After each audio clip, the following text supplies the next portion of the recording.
They might be fooled into thinking that this Kennedy, the name you can trust guy is the one to vote for instead.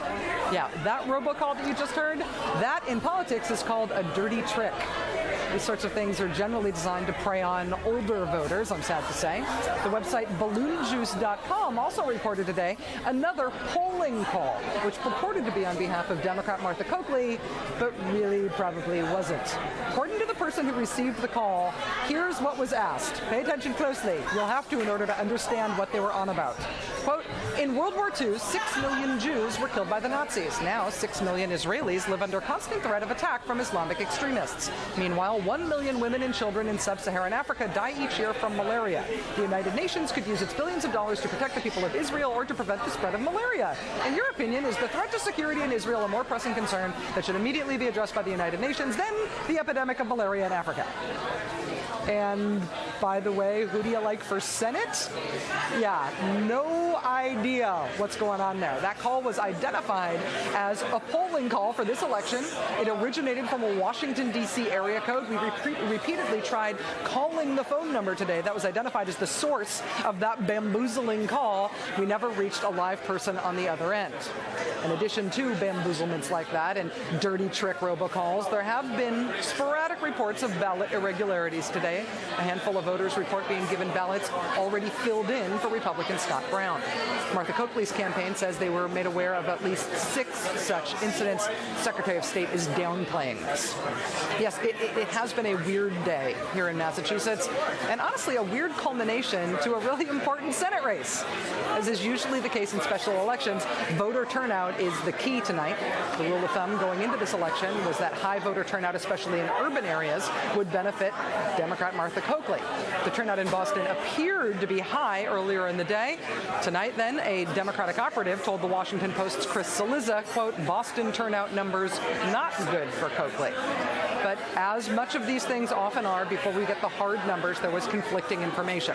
The Secretary of State's office this afternoon released hard data, saying that the actual turnout numbers in Boston as of 3 p.m. were roughly on par with turnout for the 2006 election.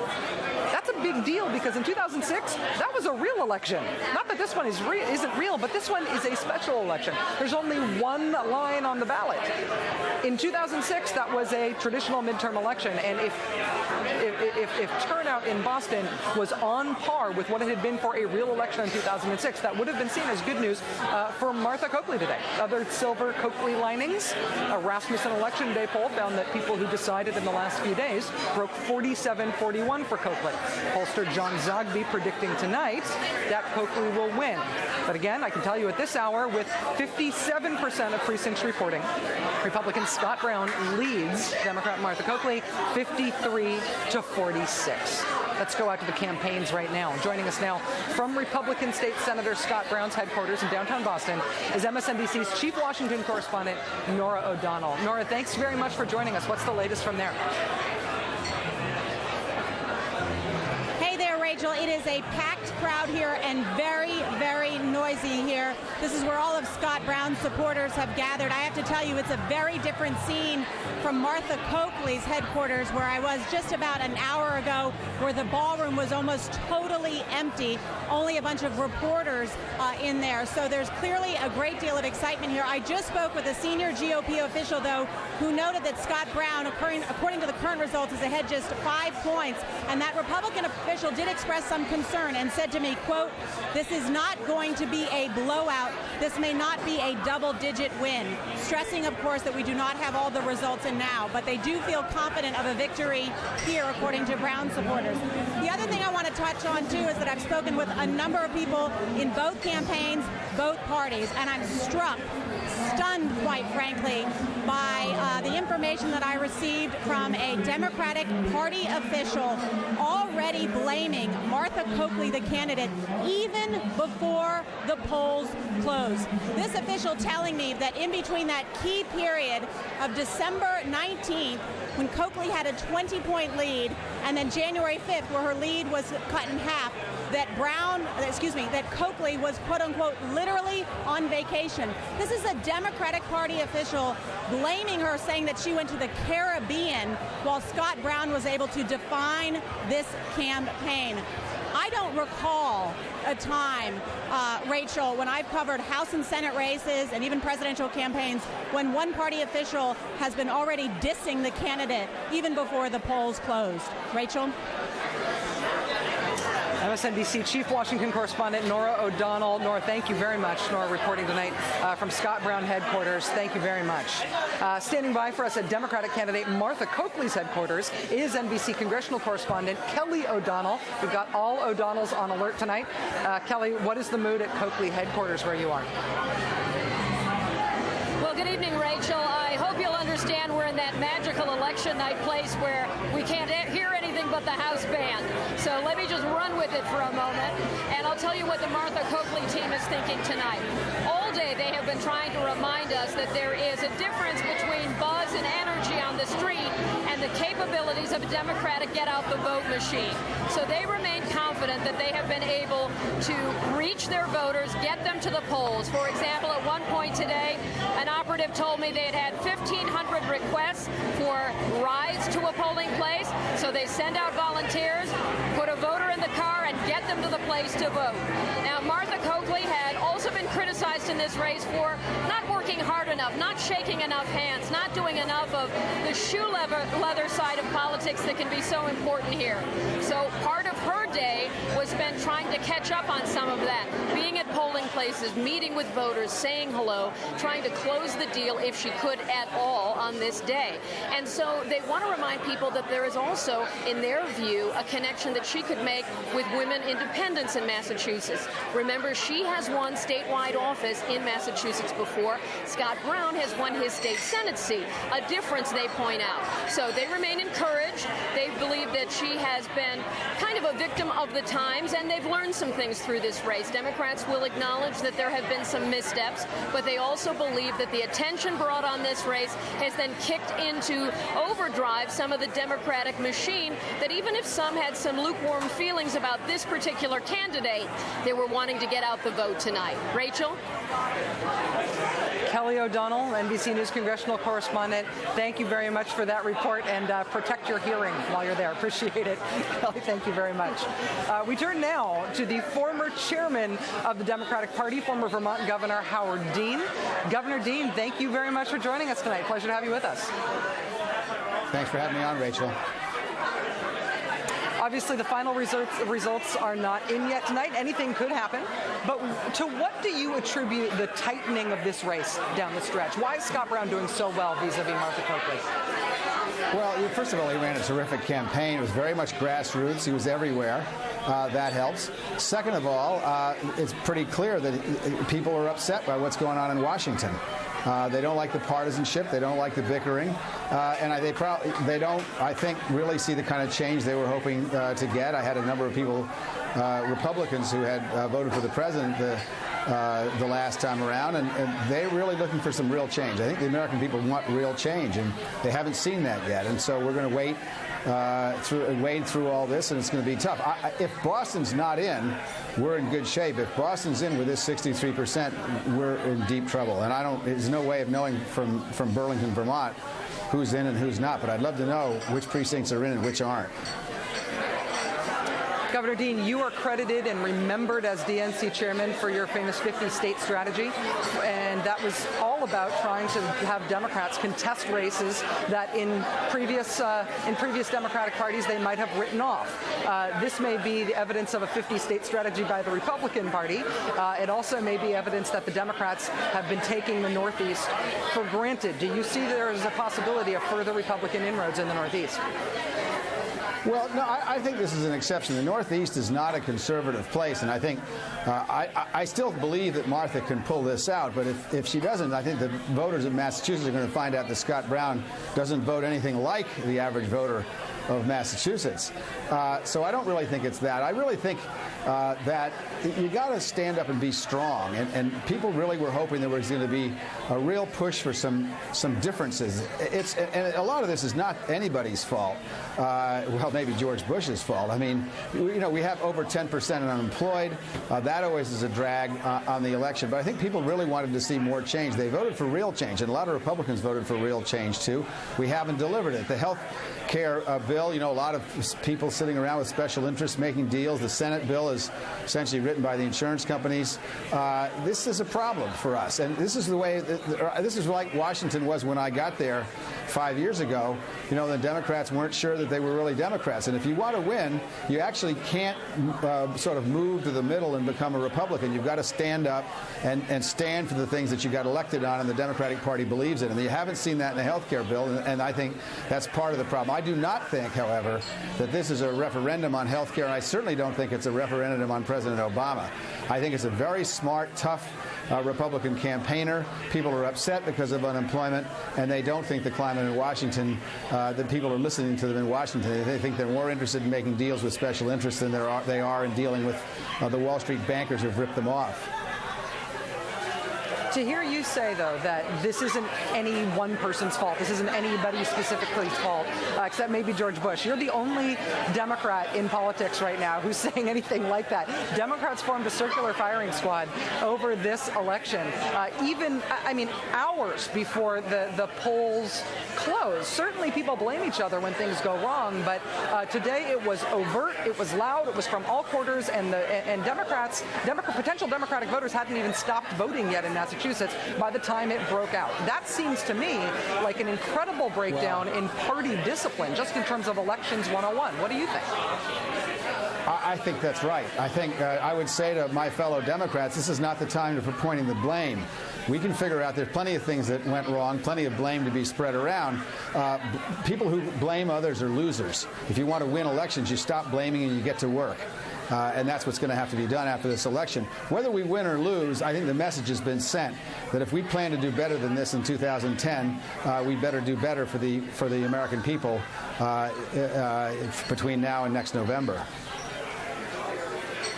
Governor Dean, former Democratic Party chairman, as tonight's results become known and we start to think about what it's going to mean for the health care fight, we look forward to having you back and interpreting what these results mean for the prospects for health reform in the country. Thanks for your time tonight. Thank you.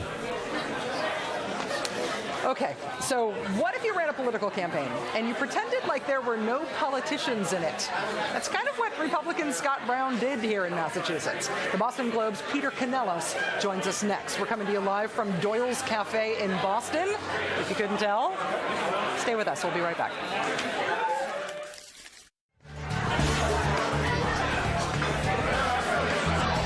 Good evening. We are live at Doyle's Cafe in Jamaica Plain in Massachusetts. We are covering, of course, the Massachusetts Senate race, the race to replace the late Senator Ted Kennedy. Right now, we're looking at 66% of precincts reporting here in Massachusetts. State Senator Scott Brown, the Republican, with 52.6% of the vote, and Attorney General Martha Coakley, the Democrat in the race, with 46.4%. Again, 66%, about two-thirds of precincts reporting. Stay with us for all the latest results. We're live here in Massachusetts. We'll be right back. I drive a truck and I'm asking for your vote. I have a truck too, but I don't necessarily think that means you should vote for me. Scott Brown, Massachusetts State Senator, the Republican candidate in today's special election to fill Ted Kennedy's U.S. Senate seat. He has built a campaign largely around the persona of man in truck without discernible political record. He does have a record, though, which includes a strange conspiracy theory that the president's mother was secretly not married when she gave birth to the president. That's not true, but apparently in 2008, Mr. Brown thought it nevertheless was of some political relevance. Barack's mom had him when she was 18 years old. And married. I don't know about that. Scott Brown, the Obama's mother secretly not married candidate in today's Senate race. Mr. Brown is also running as the potential 41st vote in the United States Senate against health reform, which has caused a lot of political hyperventilation on both sides of the aisle. In addition to having a really nice green GMC truck and pledging to kill health reform, Mr. Brown has also campaigned as a family values candidate. His wife is a local reporter here in Massachusetts. One of his two daughters is a former American Idol semifinalist. I only mention that. It's only relevant because Mr. Brown's daughter has played a political role in this election. His campaign dispatched her when they needed a hard-to-punch-back-at attack on the Democratic candidate, Martha Coakley, particularly if they wanted to invoke gender. The attacks like this one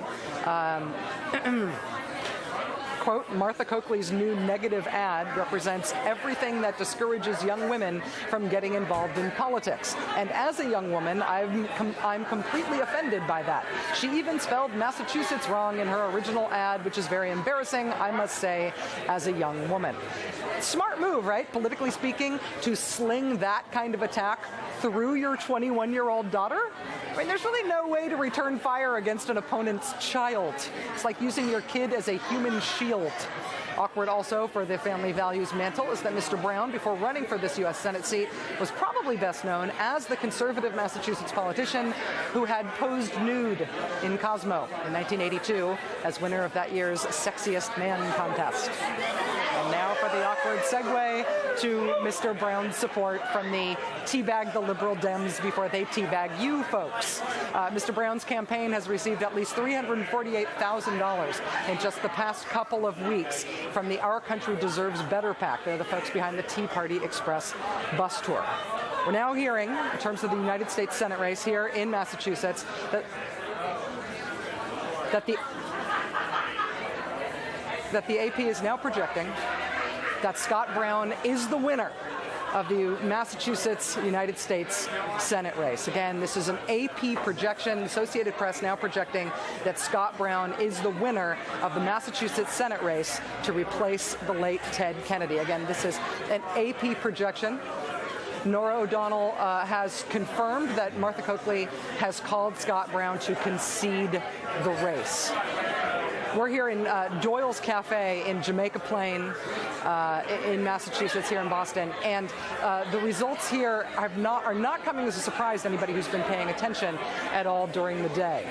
As America tries to absorb the news that Democrats have lost Ted Kennedy's Senate seat to the Republican Party, the next thing people are going to be doing is try to learn who this Republican is who has taken this seat from a Democratic Party that appeared remarkably complacent in terms of its ability to hold on to this seat. Joining us now is Peter Canellos. He's editorial page editor of the Boston Globe. Mr. Canellos, I want to thank you very much for coming on the show tonight. I appreciate your time. Thank you. Let me ask you first, just for your reaction to the big headline. The Associated Press has now just projected Scott Brown as the winner. What does this mean for Massachusetts, and what does it say about the state of the two parties here? Well, it says that we're not a one-party system anymore. I mean, it says that Democrats can't take these kinds of races for granted. And I think that what you were saying before about complacency certainly rings true. The Democrats did not see this coming and didn't really have a message that could answer voters' concerns, voters' dissatisfaction with the economy. So, the last few days we've sort of seen this coming, so it's not a complete surprise, but I think a lot of Democrats were caught flat-footed here. Peter, in terms of looking at Massachusetts voting patterns, obviously 4 of the last 5 governors elected in this state were Republican governors. It's thought of as a very blue state, largely on the strength of its own state legislature and the congressional delegation from this state.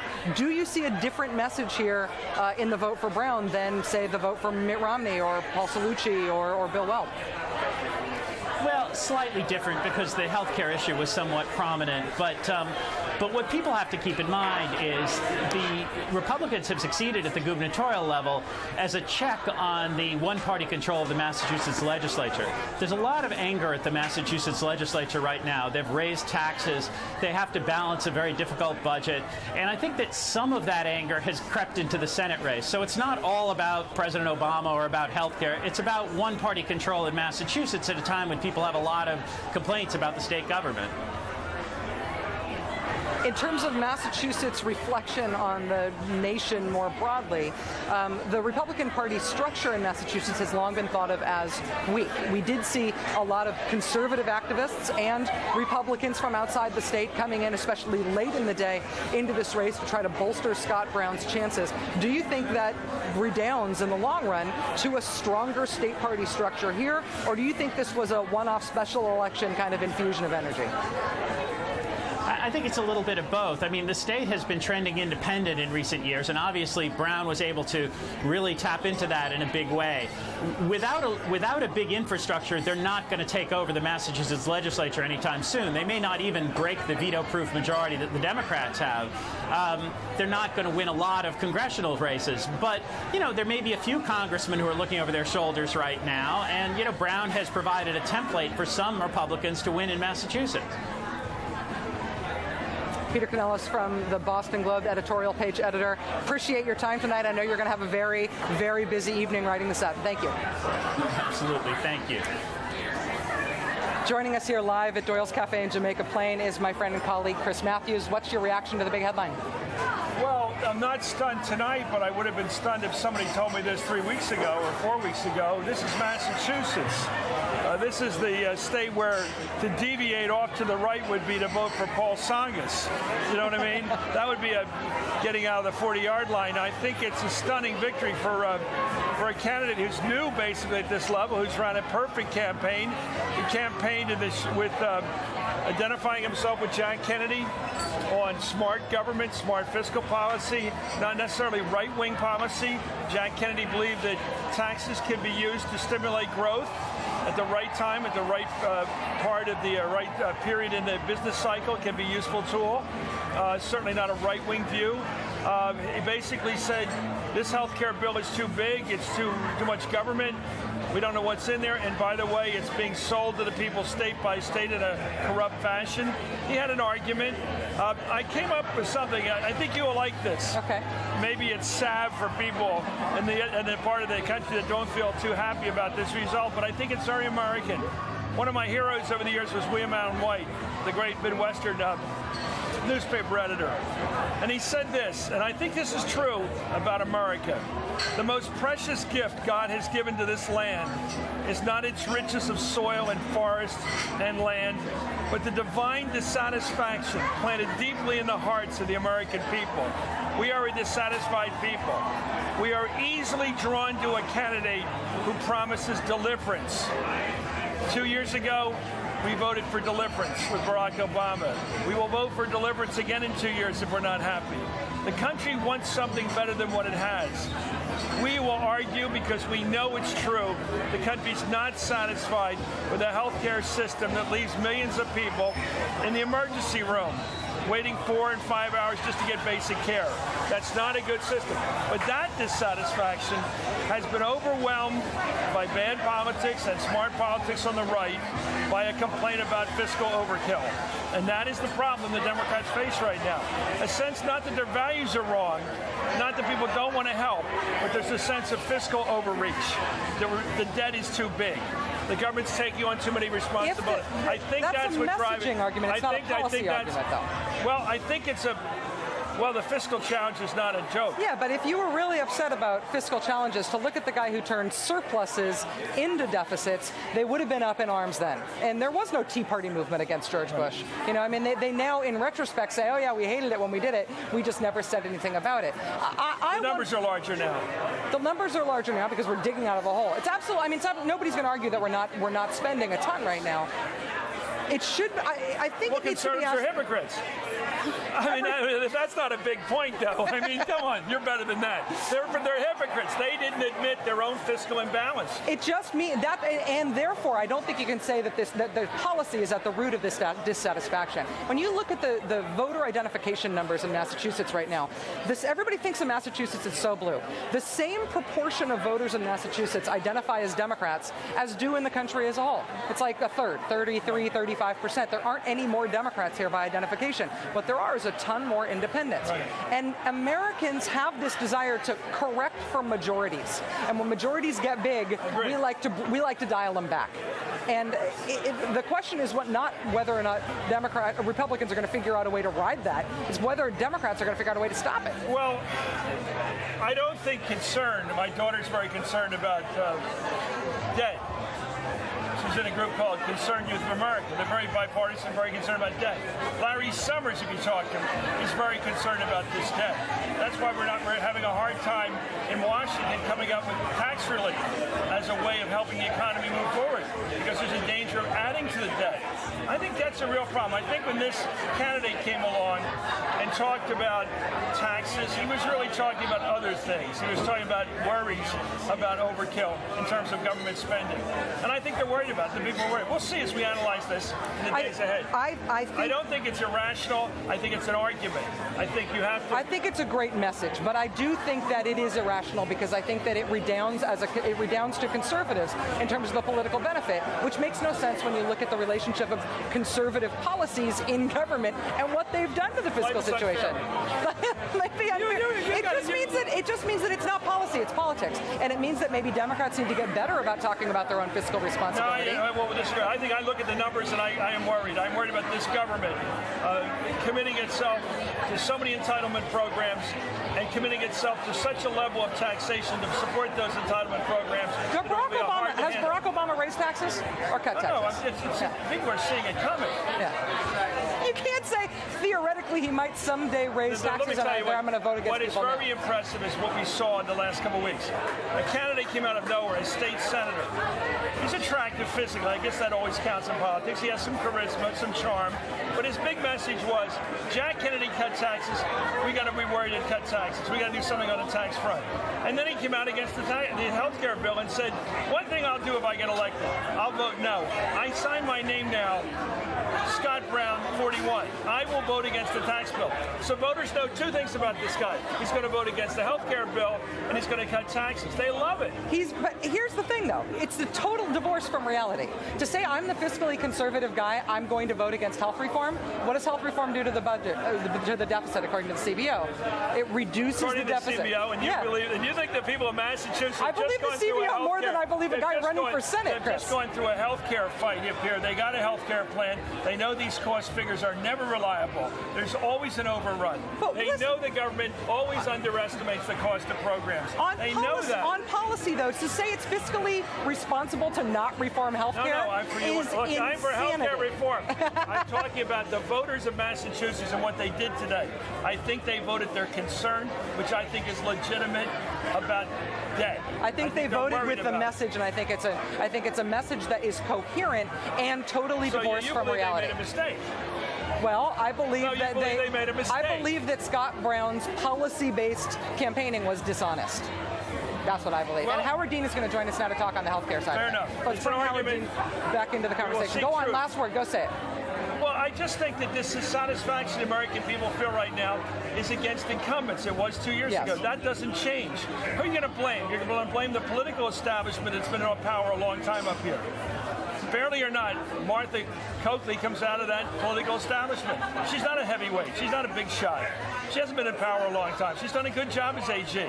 But she's seen as part of the team. You know, in college, where the same people run every year for student council president, and finally around junior year, some nerd comes along and beats them because we're just tired of voting for the same people, right? That's what happened. I think I was that nerd. Well, maybe you were. By the way, Bill Clinton was the establishment guy that lost in his third year. All right, joining us now, bringing it into the conversation, is the former chairman of the Democratic Party, former Vermont Governor Howard Dean. I said we'd talk to you once the results were clear. I didn't think it would be so quickly, but let me get your initial reaction to the results tonight that Scott Brown has beaten Martha Coakley in Massachusetts for the United States Senate. Well, first I should congratulate Scott Brown, Senator Brown. He may make the process better. I think we would have been better off if we'd only had 59 senators to start with, and that's what we've got now. Martha is a great public servant. I think it's too bad that she didn't get this seat. She's a serious candidate, a serious person. I assume she gets to go on and continue to be Attorney General for a while longer. Let me just say, there are going to be a million theories about where this happened, and as they say in Washington, those who say don't know, and those who know don't say. I don't think anybody knows right now. I do know that I agree with Chris that people are trying to send a message. I think the message has more to do with wanting real change, wanting real reform. I also think that we're going to have to not have a circular firing squad. The message that I think, and the antidote that I'd give is we got to be tougher. I've said that Democrats haven't been tough enough. George Bush would have had the health care bill done a long time ago, and it would have gone through reconciliation, would have been what we wanted. And I don't want to harp on the health care bill all night. The fact of the matter is, though, most people in Massachusetts like their health care system. It's expensive, but it covers 97% of the people. We know that from polling information. So I don't think this was a backlash against the fact that we needed health care reform. I think it was a backlash against Washington, and I think the Democrats happen to be in the way. The Republicans are always much better at messaging in opposition than we are. The problem is they can't govern when they win. And so the Democrats, if we want to govern right, we're going to have a message. We're going to have to show decisiveness. We're going to have to show boldness. We're going to have to show toughness, and we're going to have to show leadership. And leadership is not trying to be a centrist and get everybody to work together, because it's not going to happen. The Republicans wanted to kill this bill from the beginning, the health care bill, simply to embarrass the president. The president was elected to lead, and the way we're going to get through this is he's going to lead. We're not going to deal with the special interests or the Republicans anymore. It will become their own special interest. We're going to get this stuff done. And when you get it done right, which means not letting it hang out over 2 more election cycles, 2010 and 2012, but getting some people insured within a few months of the president's signing of that bill, well, then we're going to have something to show for it. We're going to recover in 2010. But this is an example of what can happen if you aren't real clear about your message. Scott Brown was real clear about his message tonight.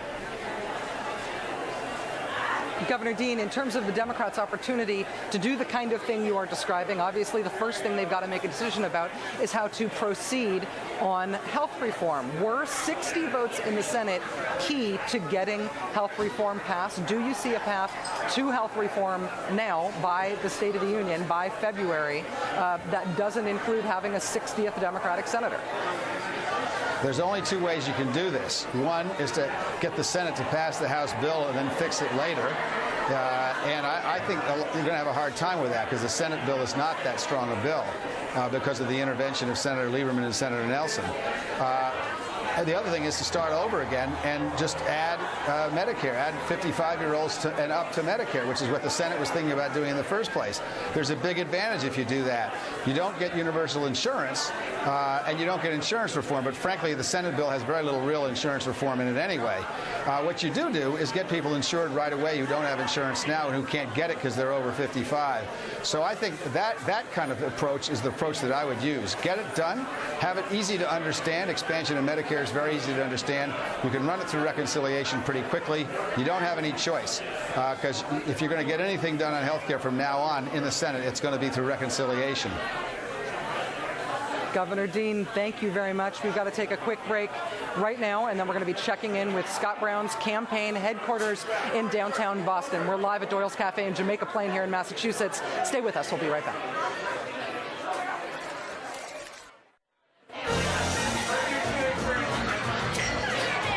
Welcome back. You're watching MSNBC's coverage of the United States Senate race in the great state of Massachusetts. The Associated Press projecting that Scott Brown, Republican state senator, has defeated the Democratic candidate Martha Coakley, the state's attorney general, longtime public servant. I'm Rachel Maddow, and I'm here at Doyle's Cafe in Jamaica Plain, Massachusetts, with a very raucous, very friendly, very drinky crowd on election night here. Joining us now from Republican State Senator Scott Brown's headquarters in downtown Boston is MSNBC's chief Washington correspondent, Nora O'Donnell. Nora, thanks very much for joining us. Tell us what's going on there. Good evening, Rachel. That's right. Scott Brown has received a phone call from Martha Coakley. In fact, I'm told by sources she called at 9:13 p.m. to concede this race to the Republican Scott Brown. Scott Brown's daughter, Isla, who was on American Idol, had been performing on stage singing with the Doug Flutie Band. She stopped and announced that to the crowd, who erupted in cheers. Since then, they've been shouting, "Yes, we can," and "John Kerry's next." So there you go. This is a packed ballroom, clearly excited that Scott Brown won tonight.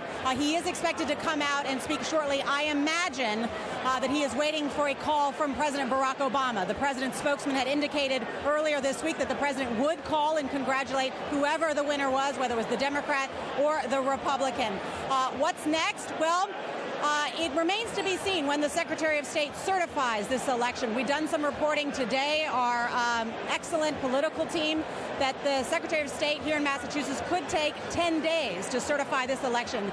That would give the Democrats in Washington, if they want it, some time if they wanted to do something with the health care reform, given all these different alternatives now that Republicans have 41 votes in the United States Senate. So that's one thing to watch for. And of course, in the next couple of days, we're going to be hearing all about the autopsy of the Martha Coakley campaign. What went wrong? As I told you earlier, I'm stunned by the finger pointing that's gone on. A Democratic Party official sending me a note and talking to me in person saying, let's be clear, and saying Martha Coakley was on vacation, on a break in between that key 3-week period between December 19th and January 5th when her 20-point lead was halved to just 10 points. They blame Martha Coakley. They blame her campaign. They say she gave it away to Scott Brown, let him go up on the air, let him define her, and that's how she lost this particular campaign. But surely there's enough blame to go around because the Democrats in Washington were also perhaps thinking that Martha Coakley was going to easily win this.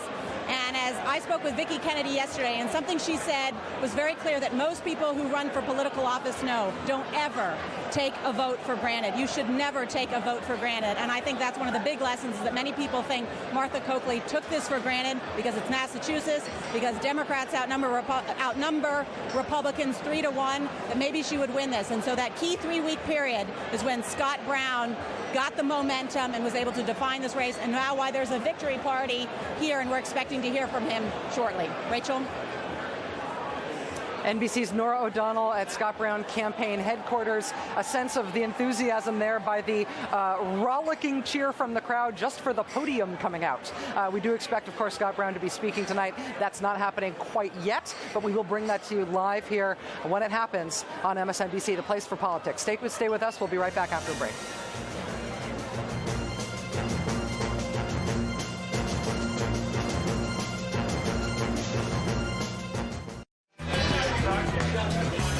MSNBC's live coverage of the results of the United States Senate race, the special election to replace the late Ted Kennedy here in Massachusetts, continues. Nora O'Donnell just being told by the Scott Brown campaign that President Obama has phoned Scott Brown, Republican Scott Brown, to congratulate him on his victory tonight. More ahead. Stay with us.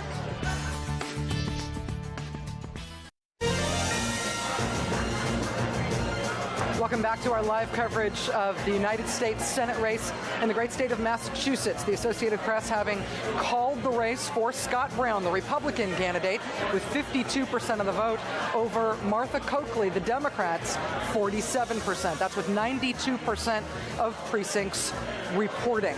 I'm Rachel Maddow, live at Doyle's Cafe in Jamaica Plain here in Massachusetts. Open questions here right now include the question of when Senator Scott Brown will be seated, when he will actually take office as the United States Senator. The Secretary of State in Massachusetts today pledging that would happen as soon as possible. You're looking at pictures right now of Massachusetts Governor Deval Patrick at the Martha Coakley headquarters. Of course, we're expecting to hear from State Attorney General Martha Coakley. Also looking there at John Kerry, United States Senator, the senior United States Senator. His junior member will now be a Republican. When Scott Brown is sworn in, he will be Massachusetts' first Republican United States Senator since 1978. We're looking at pictures right now from Martha Coakley's headquarters. Thank you. We'll go live to the podium there.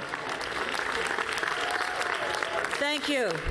I want to thank all of you for everything you did today and throughout this campaign. I know you all worked very hard. Martha Coakley's headquarters. Chris Matthews is here with me at Doyle's Pub in Jamaica.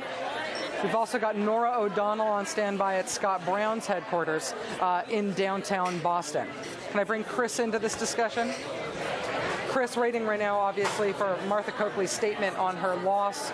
This is a race that Scott Brown is being credited with certainly having won, but this was the Democrats to give away. Are there going to be recriminations here in terms of Democratic politics? Yeah, I think one thing I want to do at midnight tonight is go through the endangered Democrats, the ones who worry very much right now. Certainly Blanche Lincoln is worried. A conservative relatively conservative Democrat. Because as goes Massachusetts, so goes Arkansas? As goes Massachusetts, anything can happen. That's what I think. If you can beat him here, you can beat him anywhere. So, but Arlen Specter, he is definitely worried. Certainly Harry Reid is worried. Even people we thought of as sort of the lucky people in political history, like Evan Bayh, have to worry because they don't know now, because it's uncertain. This is what I quoted from William Allen White, the great Midwestern editor. People are dissatisfied. They don't know who to blame, but they have a target, the incumbent, whoever it is. And when you get to the blame game, do we blame the president? Do we blame the Democratic Party structure for not having gone to her aid? Do we blame the candidate? There's a lot of suspects out there. Well, it seems to me that that politicking matters, as you were saying earlier, that it's old school politicking, but it's really about running a good campaign. We saw in Virginia that a lot of people looked at the Cree Deeds race and said, oh, this is a referendum on Obama. A lot of Democrats look at that and thought, Cree Deeds ran a really bad campaign.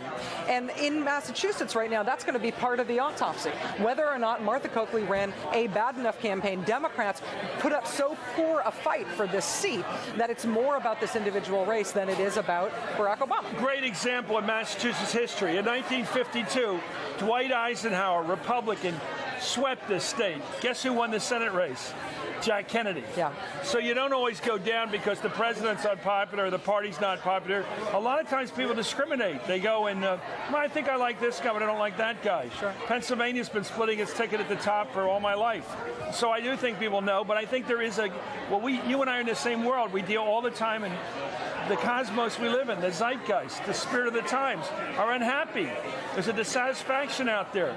It may be the cold winter. It may be the unemployment rate, which is not going down. People react. I've always believed that you can trust economic circumstances to give you a fabulous reading on the mood of the country. Richard Nixon, people say, what do you mean? He covered up a break-in and he lost his presidency over that? No. The times were terrible economically. Bill Clinton embarrassed us with Monica, but you know what? The times were great. And I'm Marxist when it comes to analysis. People judge their current economic circumstances, and then they make political judgments. This is one of those nights, though, when we can be absolute purists in terms of extrapolating from this one race, because there was only one race. This is the only race happening anywhere in the country right now. You look at Massachusetts. Massachusetts' unemployment rate is better than or worse than the national unemployment rate. It's actually better. It's about 8.8, which sucks, but it's not 10. You look at the president's approval ratings in this state, they're 10 points better than they are in the rest of the country. So if you're trying to say what's going on economically is shaping the way people feel about the party in power as represented by the president, it's not borne out by the numbers in this state. I think politicking, campaigning, whether or not you're actually trying, makes a difference. Okay, let me give you your point. You make a point. The New York Times poll, yes, the New York Times yesterday reported that among Massachusetts voters who liked the president, Martha Coakley was down. So that makes your point. So there were people that went to the polls today who said if I had to vote on the president today, I would have voted for Obama. But I'm not voting for the other candidate. I'm not voting for Martha Coakley. Candidates matter. Campaigns matter. Martha, you know what I felt like, what I was seeing when I was looking at this race was George Bush versus John Kerry. That you had a very charismatic, very aggressive campaigning guy who had policies that were actually pretty far to the right of most of the country. And then you had somebody sort of lifelong public servant with this resume that, you know, you'd tattoo on yourself if you could, and he ends up looking like the sap, and he ends up the guy who doesn't run a very aggressive campaign, assumes that his lifetime of service is going to be the thing that stands him up, and he doesn't win it. He can't pull it off. Yeah, I remember putting together on my Sunday show a bit of tape, and it's always anecdotal and unfair, but there's George W. Bush, who I'm not impressed with in terms of his leadership and his decisions. But he walked into a little dinette with a little family there, and he said hello to the boys and the girls, and he said, hey, fella, it must be tough having all these sisters. You know, quick connection. Yeah. John Kerry came in, he found a woman like you sitting trying to read a book, and he started telling her about some GPO report or something. And I go, what are you doing to this woman? She wants her lunch. She wants to read this book. Yeah. And it wasn't right. Yeah. So you're right. Sometimes we judge people on how they approach us. And maybe that's idiotic, but it's part of democracy. You know. I'm here with Chris Matthews in Doyle's Pub in Jamaica Plain, and we're looking right now at Martha Coakley, Massachusetts State Attorney General, former Middlesex County District Attorney, former county prosecutor. She's born in North Adams, Massachusetts. Yeah. Degrees from Boston University, BU Law School, and from Williams College. Let's listen to Martha Coakley now. I don't know. Somebody told me there was a crowd out here. Thank you. Thank you. I want you to know that I just got off the phone with Scott Brown. I've offered him my congratulations and my best wishes on his victory tonight. And I wish to him and Gail and to his 2 daughters, and I told him, Mr. Brown, you've got 2 lovely daughters, which he does. And he also extended his good wishes to me. And so I wish we were here with other and better news tonight, but we are not. And I want to take this moment, first of all, for all of you in this room and those of you who are probably still out working. You poured your hearts and souls into this campaign, and there are thousands of you, literally. We had thousands of people out on the street since September, and I want to say an incredibly sincere thank you for everything that you did, obviously not just for me, but for the campaign and what we stood for in this campaign. And so let's give yourselves a huge round of applause for what you've done. Thank you. Thank you. I will not forget the fierce determination with which we approach this, not just again about this campaign, about the things we believed in and we still believe in and we will still fight for and on after tonight. And I know you will join me in that.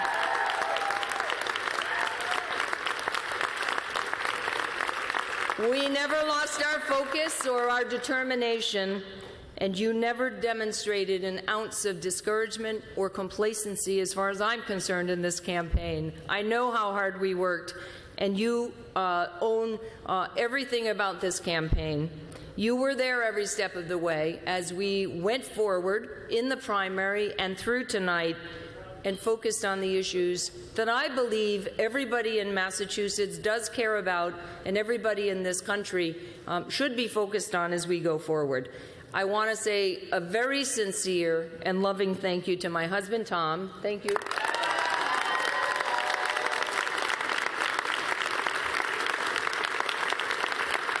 I had him out on the campaign trail for the last couple of days, and I can tell you there are at least 2 dogs who are very happy about tonight's results because we're going to be back with them. I have to thank my family, many of whom are here behind me tonight. My sisters, Anne and Jane and Mary, are all here. My nephews and nieces and grandnieces. Terrific staff on our campaign. If you worked with our staff, with Kevin and Dennis and ML and everybody else who gave sweat, blood, and tears and all of their time to this campaign, you know how much heart and soul we put into it. And it was my honor to be working with them and with you during this campaign. You've in some ways become an extended family for me. As I tell my folks in the AG's office, my extended dysfunctional family, but that's okay. I will never forget the passion and the energy and the soul that we brought to this, and that includes the friendship of everybody who's worked with us.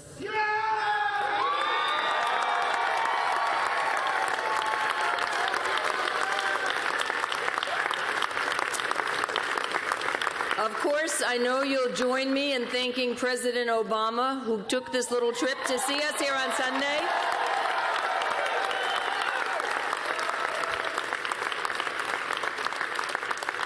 He actually just called me and before I came on stage to say that we can't win them all, and he knows that better than any, as he told me.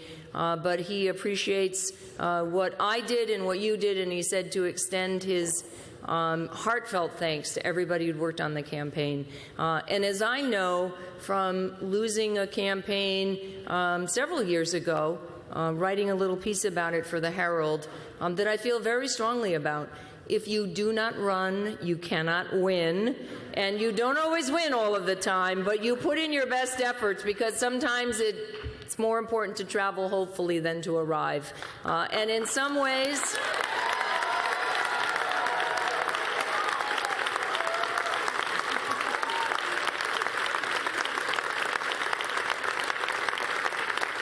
and we will continue to travel, hopefully, I know that.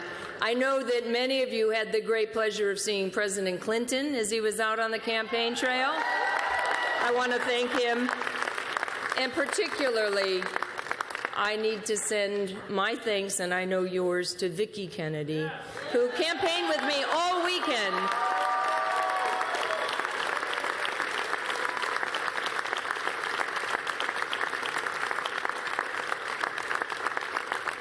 To Vicki, who was the source of, as she always was, her dignity and grace and her warmth and good humor. And on one occasion, when she gave me a good tip, she said, "I'm channeling my inner Ted," and was incredibly great along the campaign trail. So I have to thank her. And I know, although our campaign ends tonight, we know that our mission continues and our work goes on.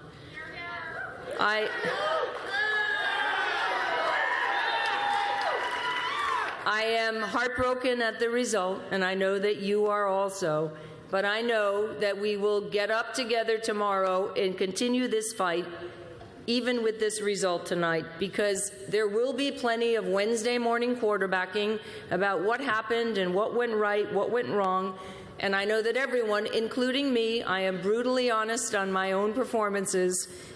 We will be honest about the assessment of this race. And although I am very disappointed, I always respect the voters' choice, and that's what I told to Scott Brown tonight. And again, we wish him luck in his public service. Anyone who's been out on the campaign trail, particularly in this race, has seen the anger of folks who are frustrated, concerned. They are angry about health care issues, and they're angry about our two wars, our inability to properly care for those who return home after fighting. I had hoped, in the best interests of our state and the country, to go to Washington to address these issues. I hope that as a nation and as a Commonwealth, we can do better in the future.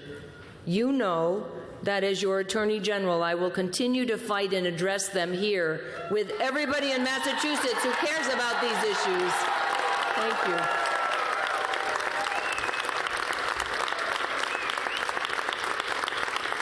So for me and for you, tonight this campaign comes to an end, but there's plenty of work to do here in Massachusetts and as we continue to organize for America. And so we will always remember our terrific Senator Ted Kennedy and his words, "The work begins anew, the hope rises again, and the dream lives on." Thank you.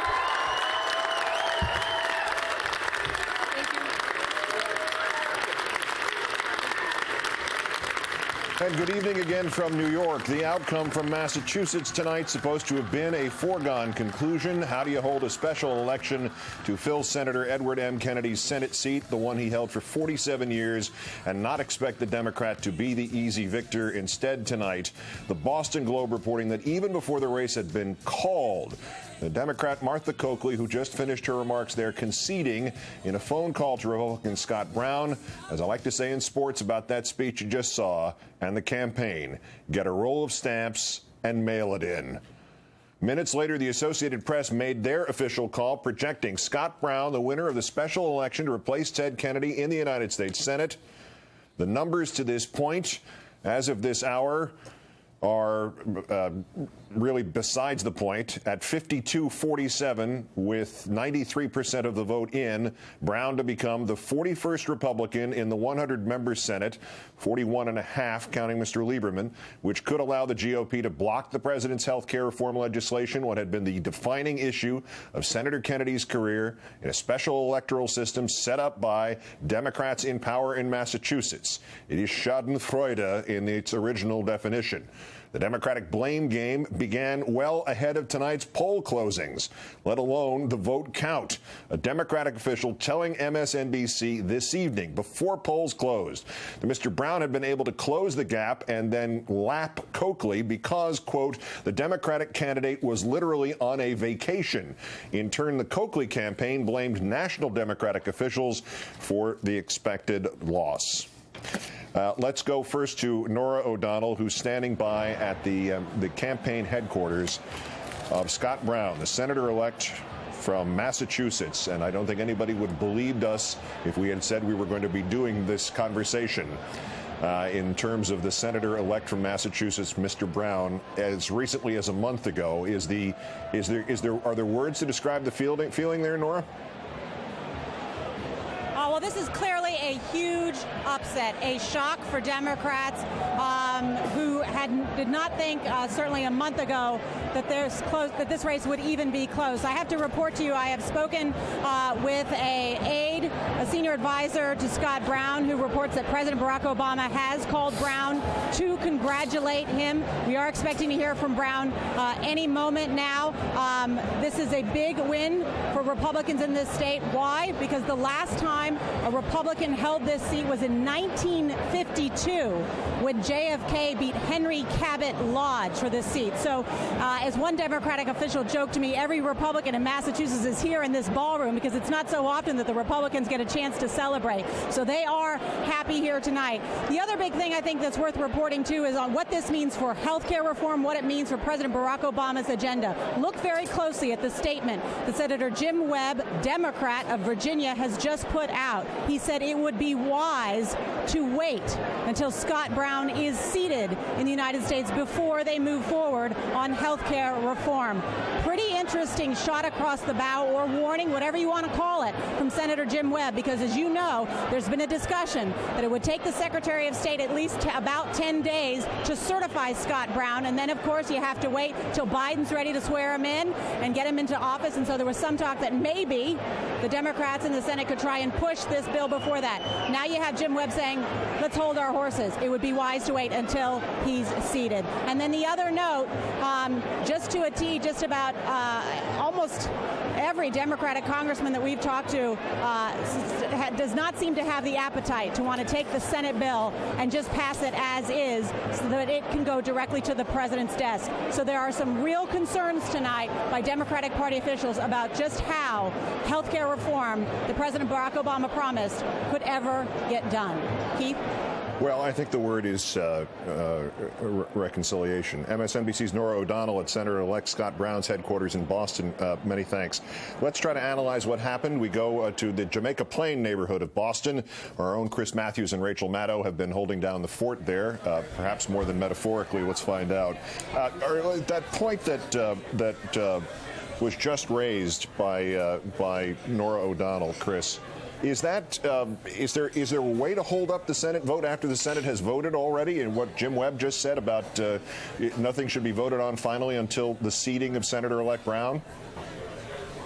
Well, this is a lot of this has to do with procedure. There's a 10-day period of certification where you go town by town and clarify exactly what the result was, and that could be a formality because when Ted Kennedy picked up this seat in a special election in '62, he was seated the very next day. So some of this is ritual, some is precedent, but Jim Webb, I think, has made some noise here by warning the Democrats not to vote with the lame duck appointed Paul Kirk in Ted Kennedy's seat. Rachel, what are your thoughts on this, and what is the meaning of Jim Webb, of all people, stepping in on this, former Reagan administration naval secretary? What is it seems so odd for him to have jumped in and for him to have jumped in, both the timing and the person. What do you think of it? You know, Keith, I think it points up what Howard Dean was saying on our air earlier, which is that Democrats are going to have to decide if the lesson here is to be more centrist and to try to do less, or to really try to get things done. And as you and I have been talking about on both of our shows for months, and Chris has too, you end up with a much more progressive, ambitious health reform proposal if you're not shooting at this perhaps mythical idea of 60 votes in the first place. Either you do something to neuter the filibuster, or you pass something through reconciliation, or you pass something that's very bare bones with as many senators as you can bring on board, and then you work out the hard details through reconciliation. There are ways to do this, but this may actually be the thing that forces Democrats to be way more progressive than they were otherwise going to be, because they're no longer chasing that mythical 60. Chris, what about that? Is that I think I attributed it to Ed Koch 2 hours ago, who said when he was the first-term mayor of New York that he was going to make sure that he got a second term by not even thinking about it as he governed. That the idea was do what it is you want to do, and that's going to lead to your second term. And if it doesn't, at least you got done in your first term what you wanted to get done and what you got elected to get to. Did the Democrats find themselves in this position tonight because they were too liberal or because they weren't liberal enough?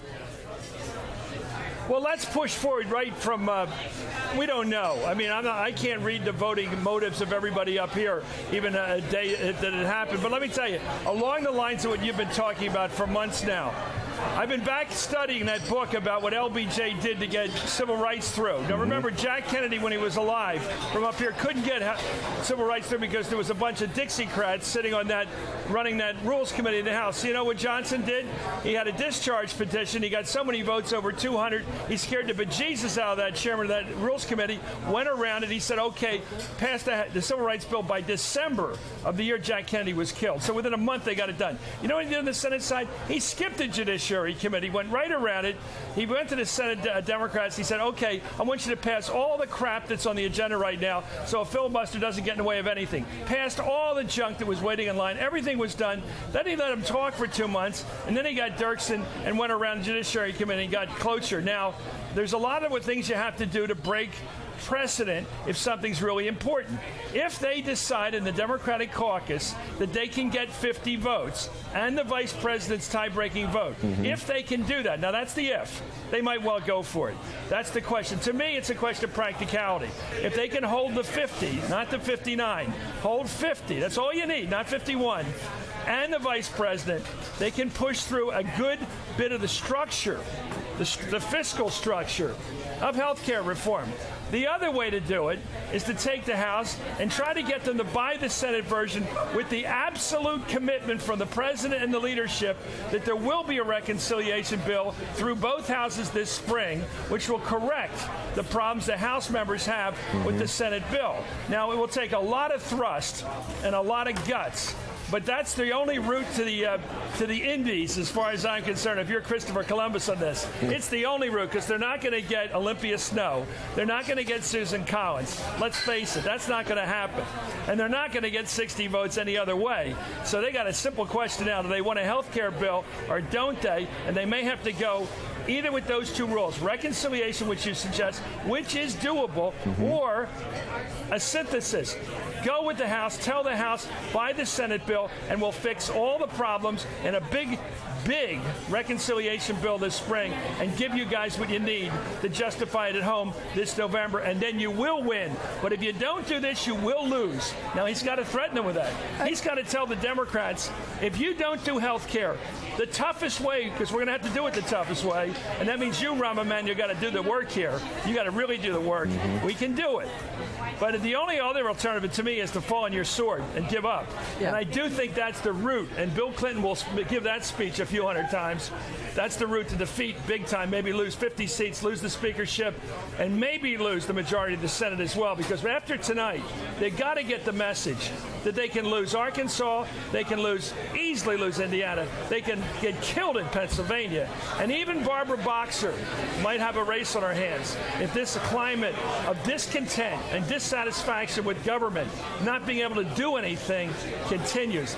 Inability to act is the biggest Democratic problem right now, I think, between now and November. Inability to act. The climate ain't going to change. The economy's not going to change. They got to prove they can act.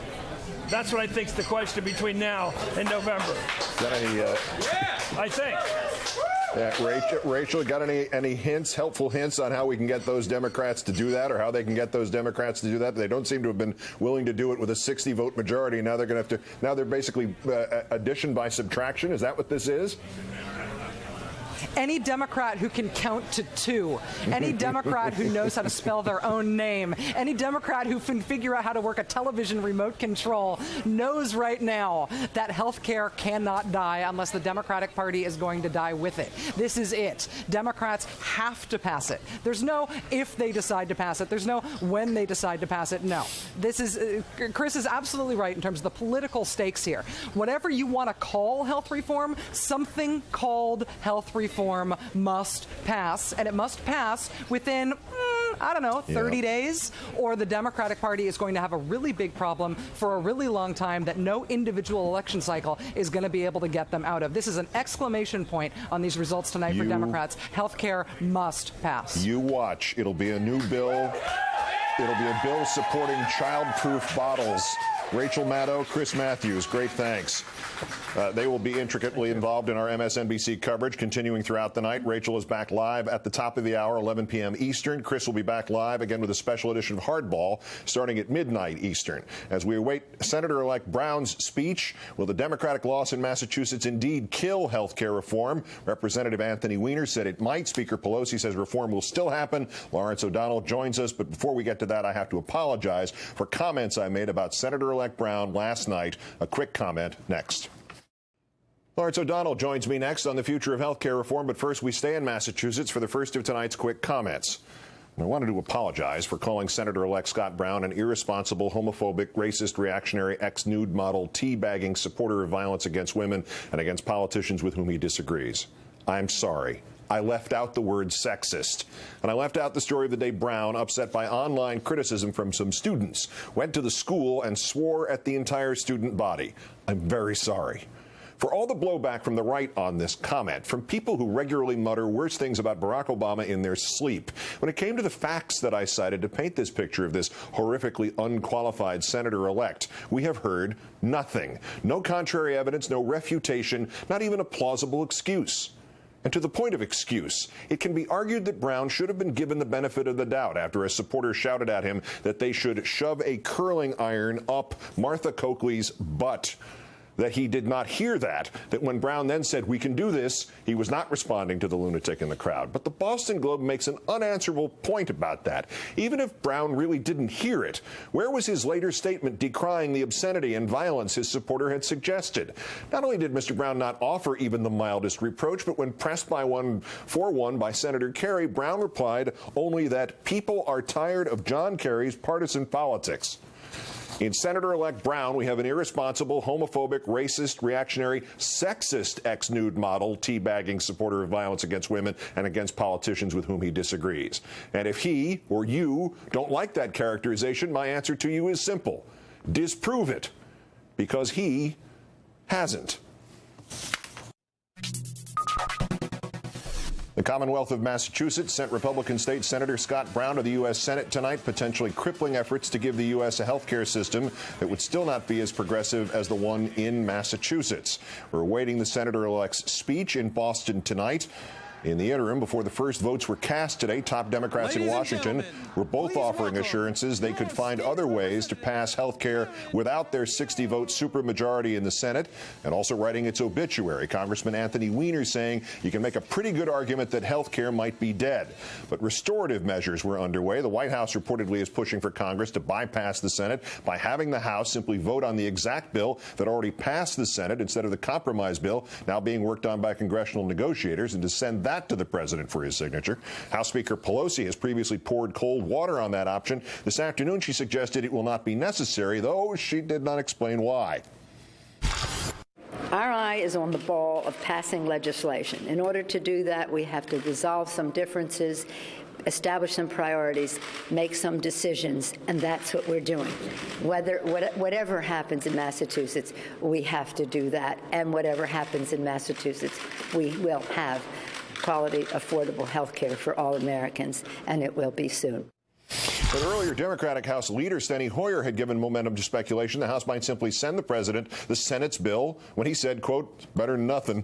One scenario still floating. The Democrats pick up the pace and somehow beat Brown to the Senate, getting a compromise bill finished in time to hold a Senate vote, killing a filibuster on the new bill before Brown is sworn in, which could come as early as the end of this month, but might come sooner than that after what Senator Jim Webb said on behalf of a small group of Democratic senators in the House just now, that no action action should be taken until the changeover of the Senate in the Senate's seat from Massachusetts is accomplished. Joining us now, a man who knows Massachusetts and knows health care reform, MSNBC political analyst Lawrence O'Donnell, contributor at Huffington Post and former chief of staff for the Senate Finance Committee. Good to see you. Good to be here, Keith. All right, let's start with Jim Webb. What is this all about? What did he say? Well, he's saying, in effect, he's taking this as the warning shot to Democrats. Back off from a liberal agenda pushing out in that direction. He probably represents 10 quiet senators who come from states that do have strong Republican votes in them, and so there's going to be a lot of cold feet, House and Senate. Nancy Pelosi does have some goodwill on her side. I talked to some Democratic members of the House today, and they all anticipated this loss tonight. Everyone, unanimously, and some of them who I would have expected to be opposed to going forward with anything close to the Senate bill have said to me, "Let's see what Nancy can do. Let's see if she can pull a rabbit out of the hat in the House. We don't know." There's an interesting comment from Harry Reid tonight. I just got his comment over the BlackBerry. He says, "The people of Massachusetts have spoken. We welcome Scott Brown to the Senate and will move to seat him as soon as the proper paperwork has been received." Okay. Now, this goes back to Chris's point earlier. Ted Kennedy, when he was elected, special election seated the next day. There is paperwork to do. There is a certification to do in Massachusetts. It does take close to 2 weeks to do it. That seems to be a statement by Harry Reid saying, we're going to make you deliver us the full documentation to seat him. All right, but clearly people like Anthony Weiner don't want that Senate bill, and many others in the House. A lot of progressives didn't want the Senate bill beforehand, let alone the Senate bill in a take it or leave it basis. You have that. You have progressives who do not want this bill to pass in this form and say there's got to be something better that could be passed, perhaps at that 51 vote margin and perhaps by reconciliation. How is this actually going to turn out? How is this going to end? You've already been proved pretty much correct on a prediction from months ago that it would be March before anything actually happens. So that would seem like speedy activity. It's easy for me to predict delay in these processes, and it's easy for me to predict what pieces are going to fall out along the way. Like, it was easy for me to see in August they were going to lose the public option no matter what they said, because I could see where the weakness was and how they would surrender, basically. We are now in completely uncharted territory, so I don't have a weather map to look at here. I don't hear everything I hear. Every scenario people come up with, I can sit here and tell you why it won't work. But I don't know. Maybe this is the time they land the plane on the Hudson. I just have never seen anyone, any process that could get beyond what's happening tonight. Losing that 60th vote, as far as every maneuver I know, loses you the bill. Because what everyone has to remember about reconciliation, there'll be a huge demand for it. Reconciliation requires 60 votes every single day on several procedural parliamentary motions that come up during a reconciliation bill. And if you don't win those parliamentary motions, your bill gets ripped apart. And even then, within the rules of reconciliation, it's impossible to do some of the elements of health care reform because of the rules of reconciliation. So I'm sitting here saying I don't see how you go forward from here. I don't know what the play is. But listen, Harry Reid has done an amazing job getting a bill out of the Senate in any form. Nancy Pelosi's done an amazing job getting the bill out of the House in any form. I'd never seen that happen before either. So surprise me again. Child-proof bottles. Okay. I'm telling you, that's where it's going to end up. As we watch Mitt Romney come to the stage here in anticipation of Senator-elect Brown, we'll thank Lawrence O'Donnell of MSNBC and the Huffington Post. Good to see you. Thanks, Steve. Even before the polls were closed in Massachusetts today, the behind-the-scenes blame game on the failures of the Coakley campaign had already started, the political finger-pointing, and everybody seems to have 17 fingers. And what this will all mean for the president and the Democrats going forward in the regular 2010 elections, and also Senator-elect Brown's speech ahead on Countdown.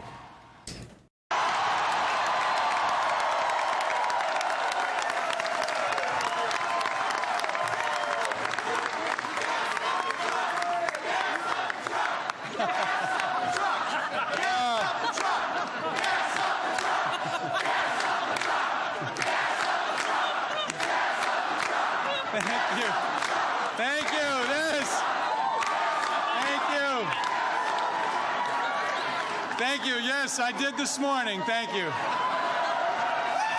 And I hope they're paying close attention, because tonight the independent voice of Massachusetts has spoken.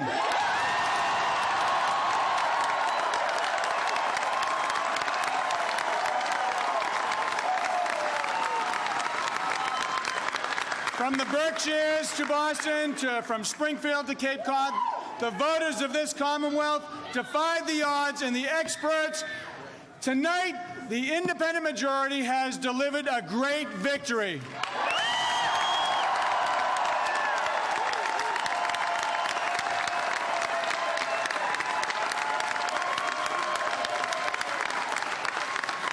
I thank the people of Massachusetts for electing me as your next United States Senator.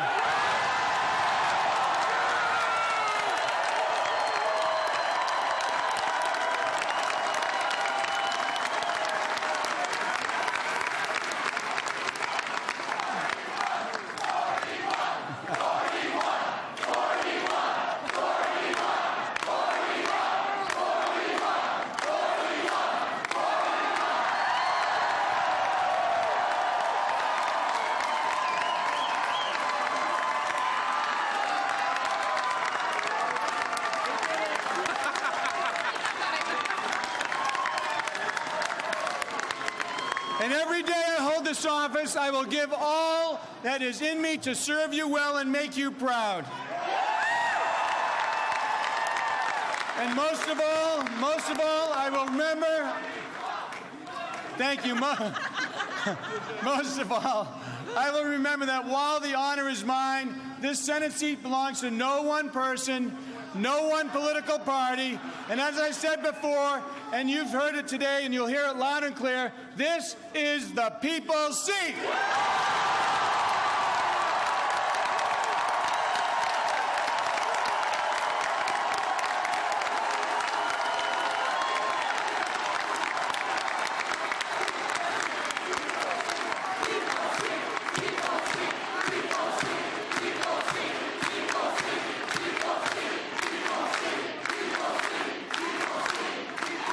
Thank you very much. I spoke to interim Senator Paul Kirk, and he has completed his work as a senator.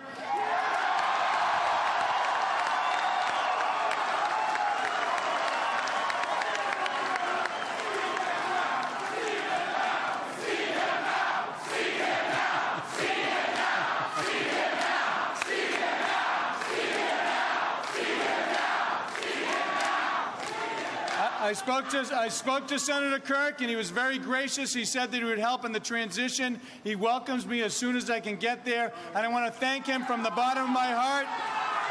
I want to thank him.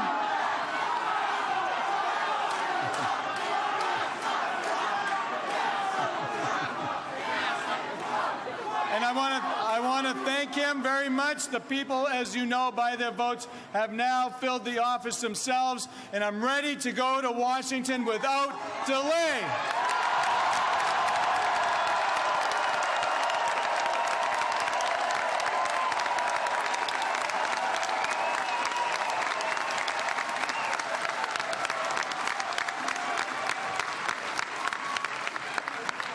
I also want to thank you. I also want to thank Martha Coakley for a call of congratulations. A hard contest is behind us, and now we must come together as a Commonwealth. Thank you, Martha.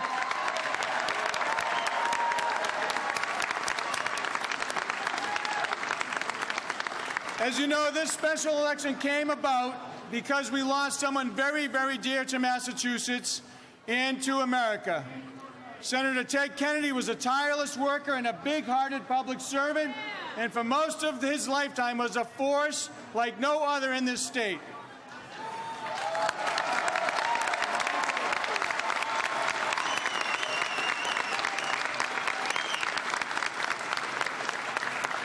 The first call I made was to his wife, Vicki, and I told her that his name will always command the affection and respect by the people of Massachusetts, and I said we feel the same about her.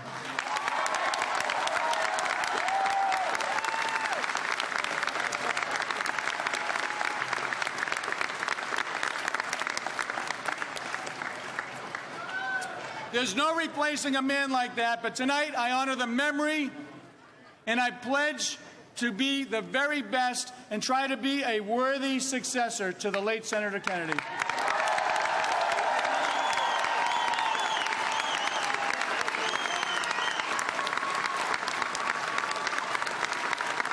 And I said at the very beginning when I sat down at the dinner table with my family that win or lose, we would run a race which would make all of us proud.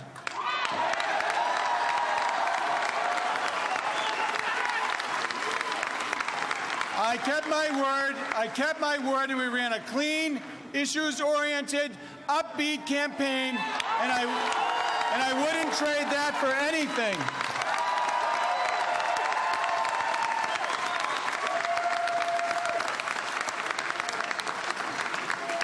And when I first started running, I asked for a lot of help because I knew it was going to be me against the machine. I was wrong. I was wrong. It was all of us against the machine.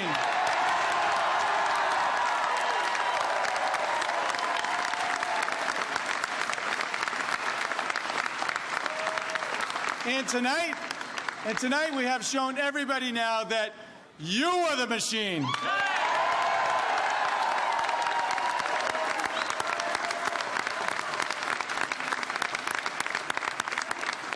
I'm glad my mom and dad, my brothers and sisters, and so many family members are here tonight. It means a lot to me, and I thank them very much.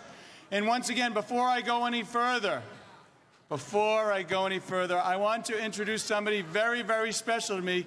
You haven't seen much of her on the campaign trail. I'd like to introduce you to my wife, Gail.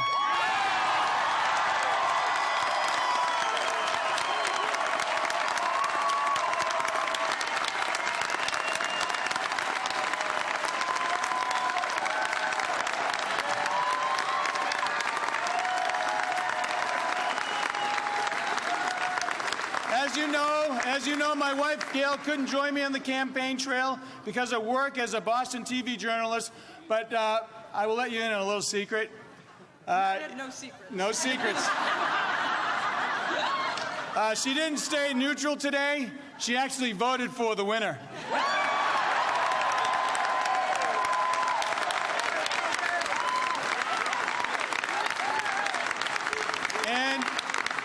And as always, I rely on Gail's love and support and that of our two lovely daughters. So I want to thank Ayla and Ariana for their help as well.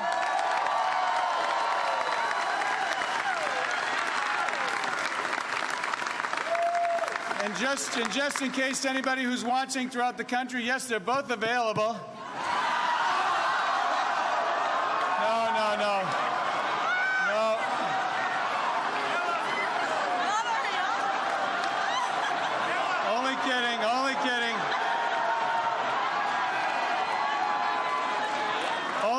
Only kidding. Ariana definitely is not available, but Ayla is.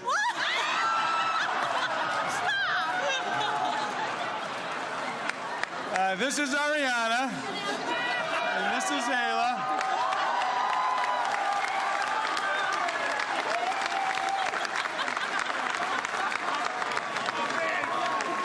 Well, I can see I'm going to get in trouble when I get home. But Ariana will be returning in a day or two to her studies pre-med at Syracuse, and because she's been giving her all to this campaign, and as always, her sister and Ayla have been, Ayla and Ariana obviously have been a joy to Gail and me, and we're so grateful to them both for their professionalism and their love and excitement and zest for life. And even for her campaign performances in front of millions of people, you've heard Ayla's voice already on American Idol, and as a Boston College basketball player, many fans know that she's also pretty good on the court. And the reason I bring that up is because when I spoke to the president tonight, I asked the president, because he has a couple of basketball courts there.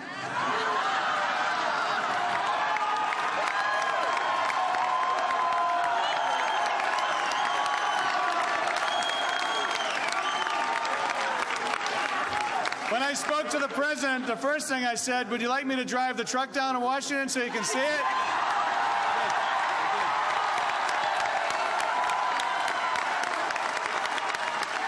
Before we get to the chowder recipes of the family, we're going to take a a pause to discuss this. Before the polls had closed in Massachusetts tonight, Democratic officials in that state and around the country had come together to agree on one point. The Martha Coakley Senate campaign was a crappy one. What they disagree on and might all be wrong about is why.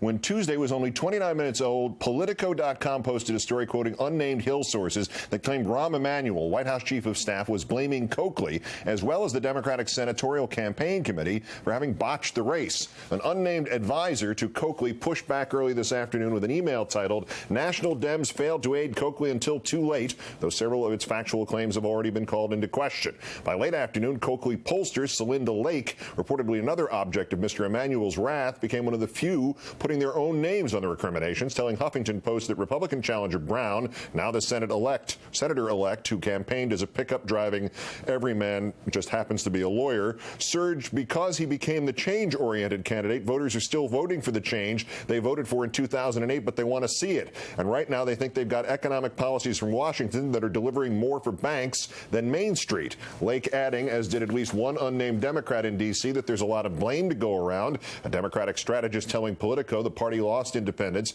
in Virginia, New Jersey, and Massachusetts races, and, quote, the only thing those three states have in common is Obama. Let's bring in the co-founder and editor-in-chief of Huffington Post, Arianna Huffington. Good evening, Arianna. Good evening, Keith. I didn't know that Scott Brown's one daughter is called Arianna. I just found that out. I guess a mixture of pride and not pride for you on that. We found everything else out about the family there as it began to sort of turn into American Idol meets Who Wants to Be a Senator. Your initial takeaway from tonight's outcome is what? My initial takeaway is that this could actually be a blessing in disguise for the Democrats. I know the disguise is very heavy, but this is their chance to course correct. Celinda Lake was absolutely right. This is a referendum on the administration's and Congress's policies towards Wall Street. And if they interpret it that way, and if they course correct, they can actually prevent what was coming to them in 2010, which is potentially losing the House and the Senate. There is time to course correct. It has to start with the White House. The president has to actually take a trip to a metaphorical mountaintop and remember why he ran, why he got elected, and why when he now goes and campaigns for Martha Coakley and talks about special interests and fighting the status quo, he's not believed because he is the status quo. He is in charge of all three branches of government. The Democratic Senator Evan Bayh told ABC News tonight that Democrats need to make common cause with independents and with moderates. Isn't that exactly how the Democrats got into this position in Massachusetts? And does President Obama get that, do you think? Well, I think the problem with Massachusetts is that Democrats became partners of the special interests and the status quo. The problem is not with independents and moderates. It's with the fact that Billy Towson, the chief lobbyist for pharma, the head of pharma, visited the White House 11 times in the first 6 months. The fact that, as Dick Durbin said, the banks basically are in charge of what's happening on the Hill. This is the fundamental problem. The Democrats, starting with the White House, need to demonstrate to the American people that they are on their side of middle-class families deathly worried about losing jobs, foreclosures, and bankruptcies. And, you know, I love Rachel, but I completely disagree with her. The way to do that is not to fight for a broken health care bill that over 50% of Americans are against, moderates, independents, progressives, and conservatives. The way to do that is to fight for jobs, to fight against the banks that are about this week to give out ridiculous bonuses while middle-class Americans are hurting. This is the priority. There is time to course correct, but they need to course correct in the right direction. In the next couple of days, we saw it, as we mentioned, past the stroke of midnight last night, the finger pointing, and everybody has 17 fingers, pointing as to whose responsibility this is, kind of lets slip through the cracks things like Senator-elect Brown sort of humiliating his daughters there, which is kind of a trivial point, but more importantly, the senator-elect referred several times to his being something like an independent, and the audience there certainly believed that that's what they were, and they were representing independent values. Statistically, Senator-elect Brown, in his state role in Massachusetts, voted 90% of the time with the Republicans in 2006, but since 2007, he had increased that to 96% of the time. What kind of snake oil salesman gets up there and says, I'm not a Republican and you're not Republicans and we didn't vote Republican? Well, you know what, Keith, in the end, we can say a lot of things about Scott Brown and a lot of things about Martha Coakley and what a lackluster candidate she was. But in the end, this is not about Massachusetts, and this is not about Scott Brown and Martha Coakley. This is about the National Democratic Party that has lost its way.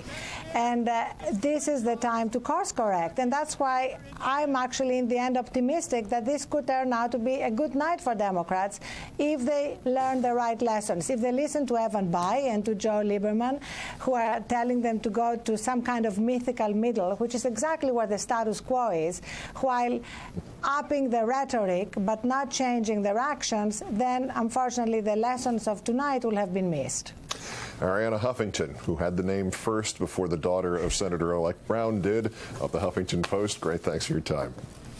Thank you. Democrats lose that 60-vote supermajority. They still have the 59-vote not-so-supermajority. And could that, as Arianna just suggested, actually turn into a political benefit for Democrats as their party goes up against the party of no? And a quick comment after Senator-elect Brown's win, an important reminder to his Tea Party friends. My God, he's still talking. Senator-elect Brown is still giving his victory speech tonight in Boston. Howard Feynman will help me wrap it up, if he wraps it up, in a moment. First, the second of tonight's quick comments. The teabaggers have elected their first guy tonight, and thus they will be expecting legislation by tomorrow, making it a death penalty offense to call them teabaggers. It is thus useful to remind them anew how the term originated and with whom. A TV news report aired last March 14th in which a correspondent described the original protest act. Quote, take a tea bag, put it in an envelope, and mail it to the White House. Adding, ReTeaParty.com has a headline, Teabag the Fools in D.C. on Tax Day. Thus, the verb to teabag was invented by the teabaggers themselves. And the correspondent who put it on TV was one Griff Jenkins of Fox News. Send your complaints to him. A new kind of change you can believe in, or just a politician who keeps talking and talking and talking, like Bill Clinton kind of talking. Let's turn once again to wrap this up with our own Howard Feynman, senior Washington correspondent for Newsweek magazine. Howard, good evening. Well, at least in this respect, Keith, this guy is really ready for the Senate, you know. Well, matter of fact, he can fit right into the filibuster strategy. I was just going to say, is this what he's been elected for? As the 41st vote, he has to give the filibuster? Well, they don't actually do them anymore, as you know, but if they go back to the old style... Does he know that? Cots, with the cots and everything else, he's perfect. He's perfect. The spin on the meaning of this is far more deafening than I thought, and I brought earplugs for it. Yeah. What does this mean? Well, I think whatever the truth on the ground in Massachusetts was about Martha Coakley and the various campaigns and who gave money and who didn't and all that other who shot John, the fact is this is going to have an effect on health care and on the Obama agenda because it's going to make the Republicans even more recalcitrant than they've already been.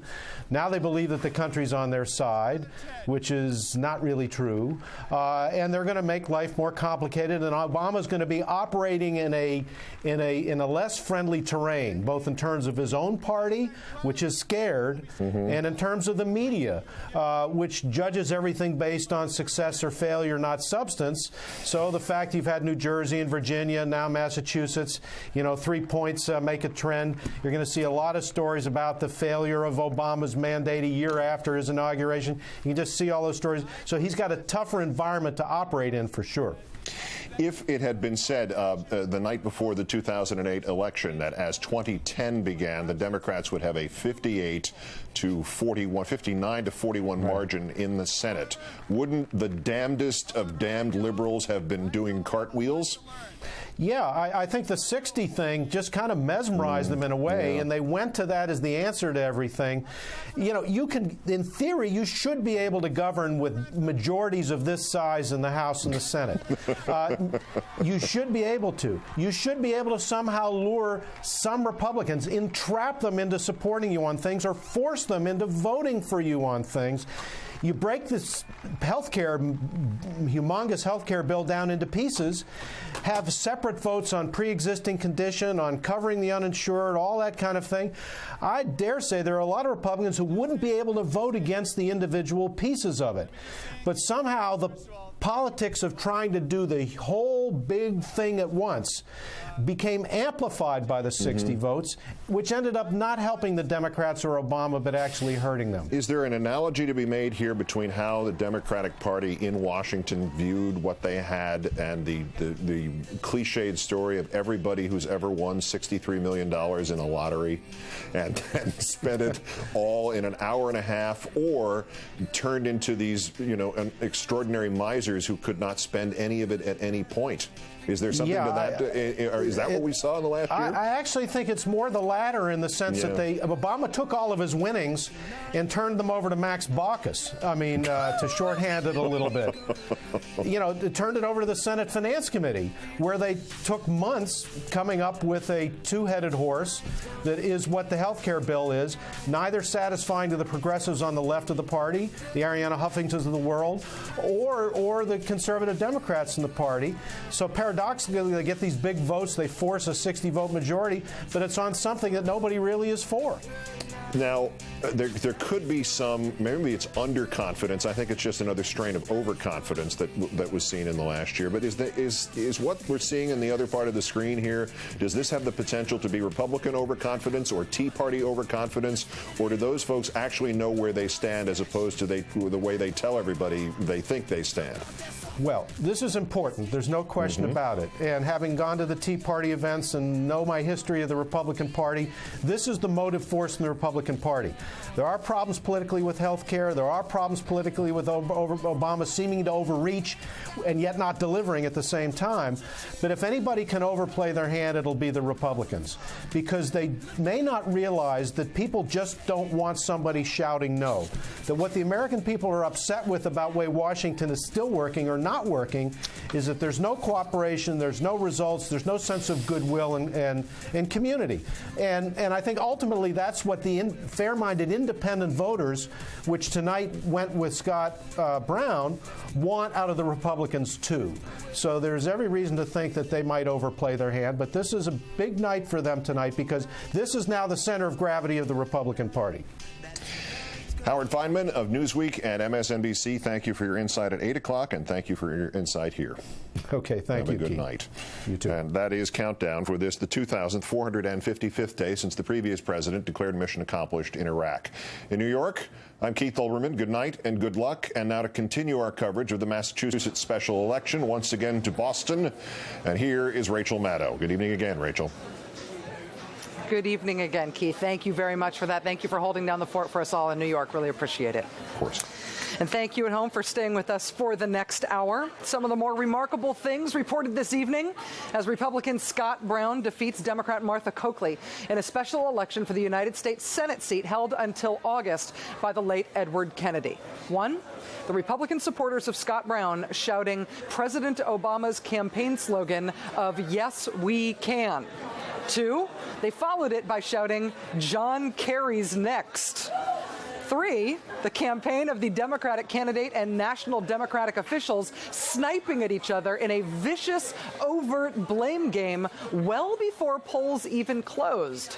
And four, Scott Brown, in his victory speech, going into great, weird, lengthy detail on what he described as the availability of his daughters. And just in case anybody who's watching throughout the country, yes, they're both available. No.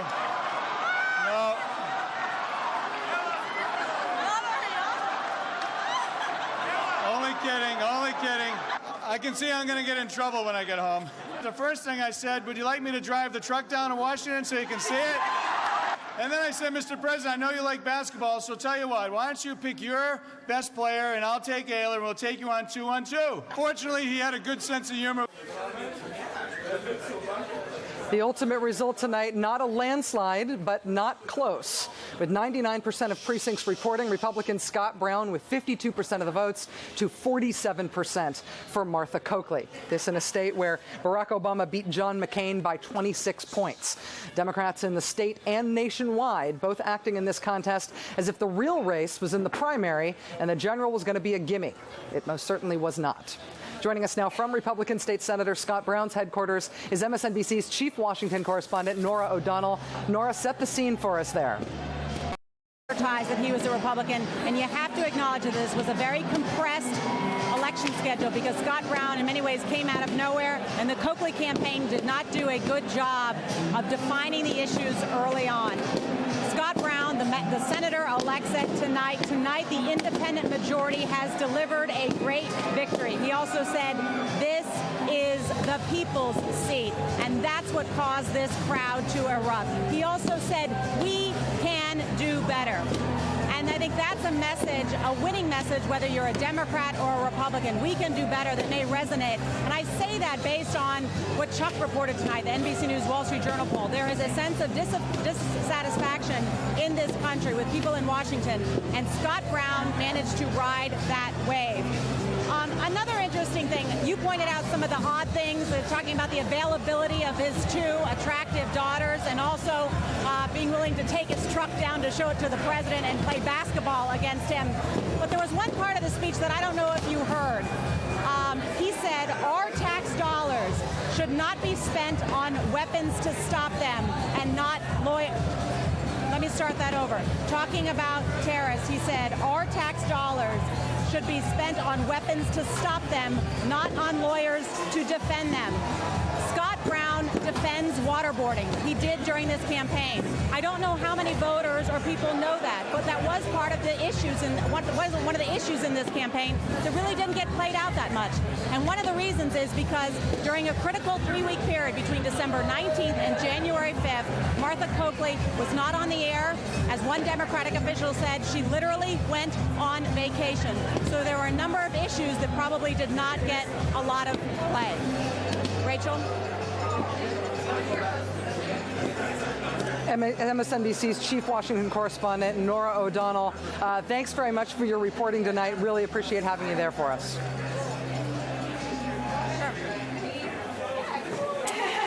Of course, with the autopsies already starting on the Democratic campaign here, the issues that Norah raised are not alone.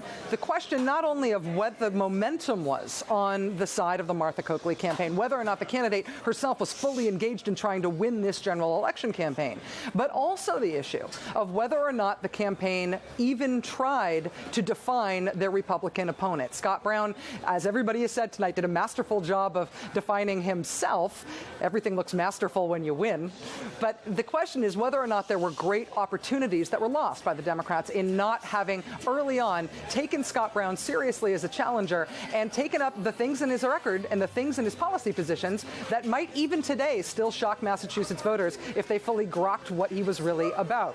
He's, again, this is a state in which Barack Obama beat John McCain by 26 points. Scott Brown well to the right of John McCain in many of his policy positions. Joining us now is Democratic Congresswoman Debbie Wasserman Schultz of Florida. The Congresswoman is also the Vice Chair of the Democratic National Committee. Debbie, thanks very much for joining us tonight. Great to be with you, Rachel. Thanks. As Vice Chair of the DNC, Democrats and liberals all over the country want to hear you say right now that the Democratic Party did do something wrong to lose this race, that you know what it is, and that you know how to fix it. Are you going to make those folks happy tonight? Well, I can't wave a magic wand, which, believe me, if I could, I would do in a heartbeat. But I will tell you that it's very clear. It's been clear to me every time I've run a race that you can't treat a primary victory as your general election. And that was, I think, problem number one on the political side of things here. I don't think we should be doing too much finger pointing, but it is clear that this campaign treated the primary as the victory when there was still, a whole nother race to go. That having been said, I think it's time for a little bit of introspection and self-reflection when it comes to the priorities that we have and the ordering of those priorities. We've got to get health care reform done. We are talking about a state in Massachusetts that 98% of the people in that state have health care, so it wasn't really a priority for them. That's why this race wasn't about health care. But when I go home, and when every one of the colleagues that I speak to, particularly our most vulnerable members, go home, it's jobs and the economy and their frustration with the banking system and the fact that even though we've given them so much money, they still aren't lending that money, and the fact that you have people who are struggling to remain in their homes and who can't get their banks to work out their mortgages so that they can remain in their homes and not be foreclosed on. Those are the kinds of populist, average, everyday issues that people are struggling with that we need to make sure we have that we make a priority. And if we do that, then this bump in the road, which I'd rather have happen in January of the election year than in November, will be a lesson for us.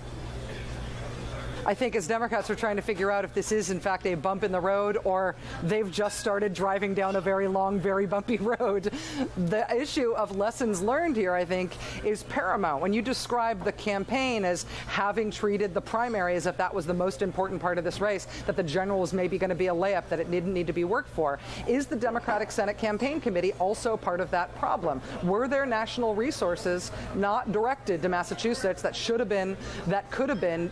Are there lessons to be learned for the Democratic Party nationally heading into this election year in terms of not being too complacent? Well, if you look at our track record, I mean, I can only speak for the DCCC because I'm a vice chair of the DCCC, and we have had 5 special elections, all of which we've won, including New York 23 and a number of other races that you never would have predicted Democrats would win. So we've got a pretty good track record when it comes to special elections. Some of this loss, and I think quite a bit of the loss, can be attributed to the campaign. The buck stops with the candidate at the end of the day. I don't know enough about the inner workings of the DSCC to suggest that they made serious mistakes here, but I can tell you that this should not be read as an indicator of things to come when it comes to the election in November, because you look at race by race, our incumbent members, they are ahead in the polls, ahead in the fundraising. They have been reaching out and focusing on the issues that matter in their individual districts. And as a party, we need to take a look not just at our agenda on the issues that I just mentioned, but we also are going to need to be very focused on motivating our base. Because the reason that this race was lost at the end of the day is that the Republican electorate was a lot more excited about getting out and voting for Scott Brown than they were about Martha Coakley. And we've got to examine carefully the reasons for that. We've got to be able to motivate our base and get them fired up about voting for their incumbent House members and electing some more Democratic members to the House and the Senate in November. To that point, one of the things that I found remarkable just in the way the timing unfolded tonight is when Democrats started blaming each other, and sometimes in quite vicious terms. It's one thing for you and I to be gaming this out and talking about where improvements could have been made and who should be blamed or who shouldn't be blamed after this has already been decided. That was happening in a very public way in blistering terms well before the polls closed tonight. To me, that felt like Democratic political malpractice. Just this explosion of party indiscipline. And it makes me wonder why Governor Tim Kaine is not more out front tonight, why we're not hearing more from the White House tonight, why we're looking for Democratic anonymous sources tonight in a lot of cases rather than talking to somebody who's out there unifying the party. Well, I don't think we're doing anything other than being human. You've got some folks who I think are licking their wounds here and are really going through some self-flagellation, for lack of a better term. Tomorrow, we're going to take a hard look at what the results of this election meant beyond just the malpractice that I think the campaign itself felt itself engaged in. Focus on those issues. We're not going to be a firing squad among ourselves. We're going to hunker down, focus on the issues like jobs and the economy, like making sure that we hold the banking system accountable. President Obama has pushed forward with a plan to expand the regulation of the banking system and the financial services system so that we can make it responsive to consumers instead of to the people who want to make money off the system. And when we focus on those needs, on those basic grassroots needs of people who are just trying to remain in their homes and make sure they can put food on their table and have a job, that they can go to work every single day and earn a paycheck, then in addition to passing health care reform so we can cover everyone and stop having a health care system designed to benefit the insurance companies rather than the patients, then I think that will be an agenda that we can really run on, and all of our candidates and incumbents will be able to be successful, and we'll be able to motivate our base. That's going to be incredibly important. Democratic Congresswoman Debbie Wasserman Schultz of Florida doing yeoman's labor tonight out talking about Democratic Party strategy in the wake of such a difficult defeat for Democrats, both symbolically and in terms of numbers. Really appreciate your taking the time. Thanks. You get to be the optimist. That's me. I'm a glasses half full kind of person. Take care. That makes one of us. Thank you, Congresswoman. Appreciate it. Thanks. All right, so after months and months and months and months and months of vicious partisan battling, does Scott Brown's victory and his potentially bill-killing 41st vote in the Senate mean the end of health reform? Ezra Klein is an expert on such matters. He's with the Washington Post. He joins us for that. I'm live from Doyle's Cafe with a very, very, very friendly, well-behaved crowd trying both to drink and enjoy themselves and sort of participate in all of this. Here in Jamaica Plain, Massachusetts, we are live from Boston. Stay with us. We'll be right back.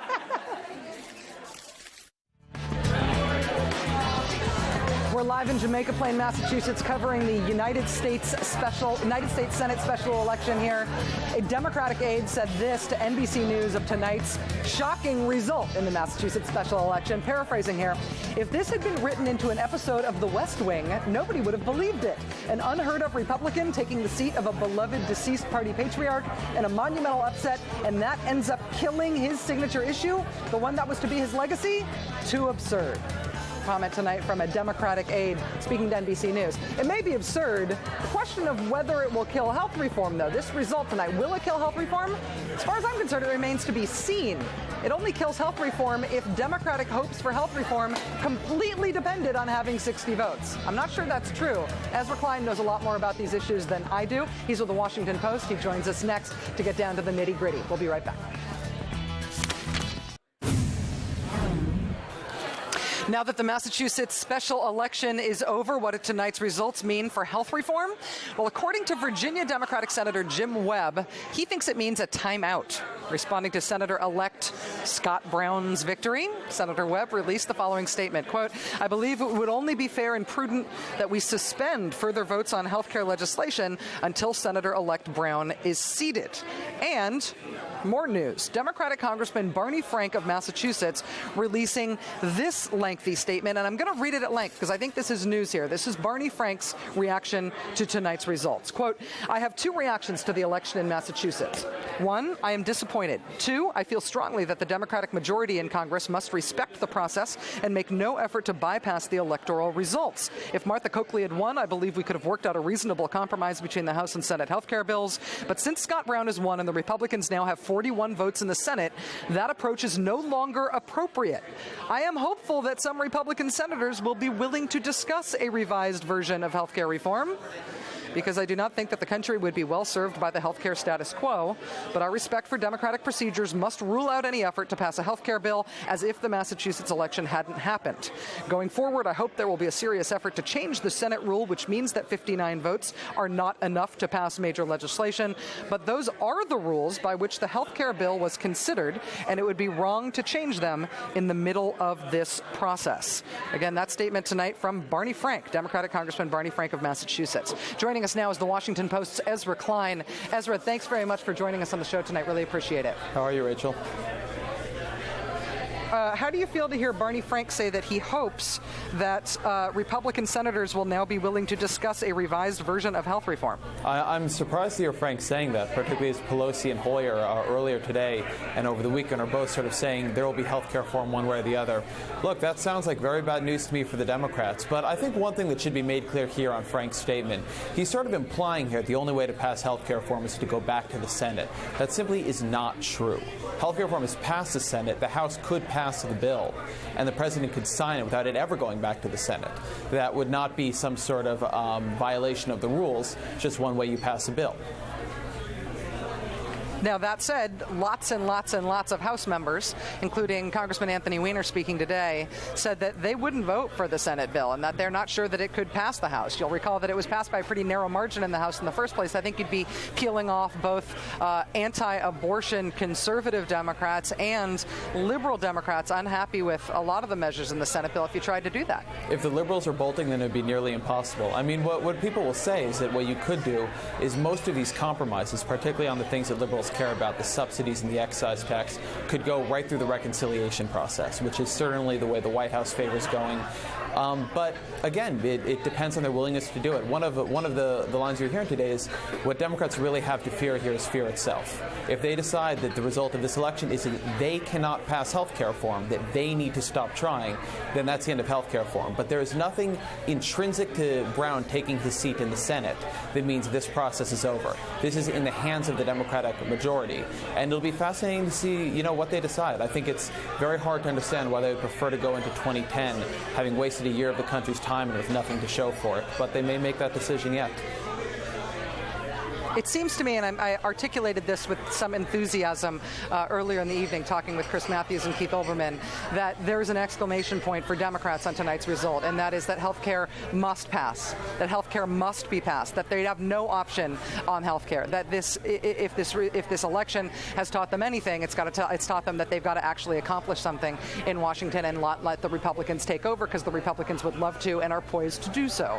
I really think in political terms, unless the Democrats want to commit suicide, they're going to have to pass something. They're going to have to pass something that doesn't depend on chasing 60 votes. Now, Howard Dean suggested earlier on the show that maybe this health reform should just be simplified into a Medicare expansion, and that could be passed in a 51 votes in a reconciliation proposal. What do you think about that? I highly doubt that you're going to get a reconciliation proposal, particularly for something as controversial as out through the Senate right now. But on the political side of this, I agree with you. One thing that I think people should be very clear on, there's no walking away from this bill.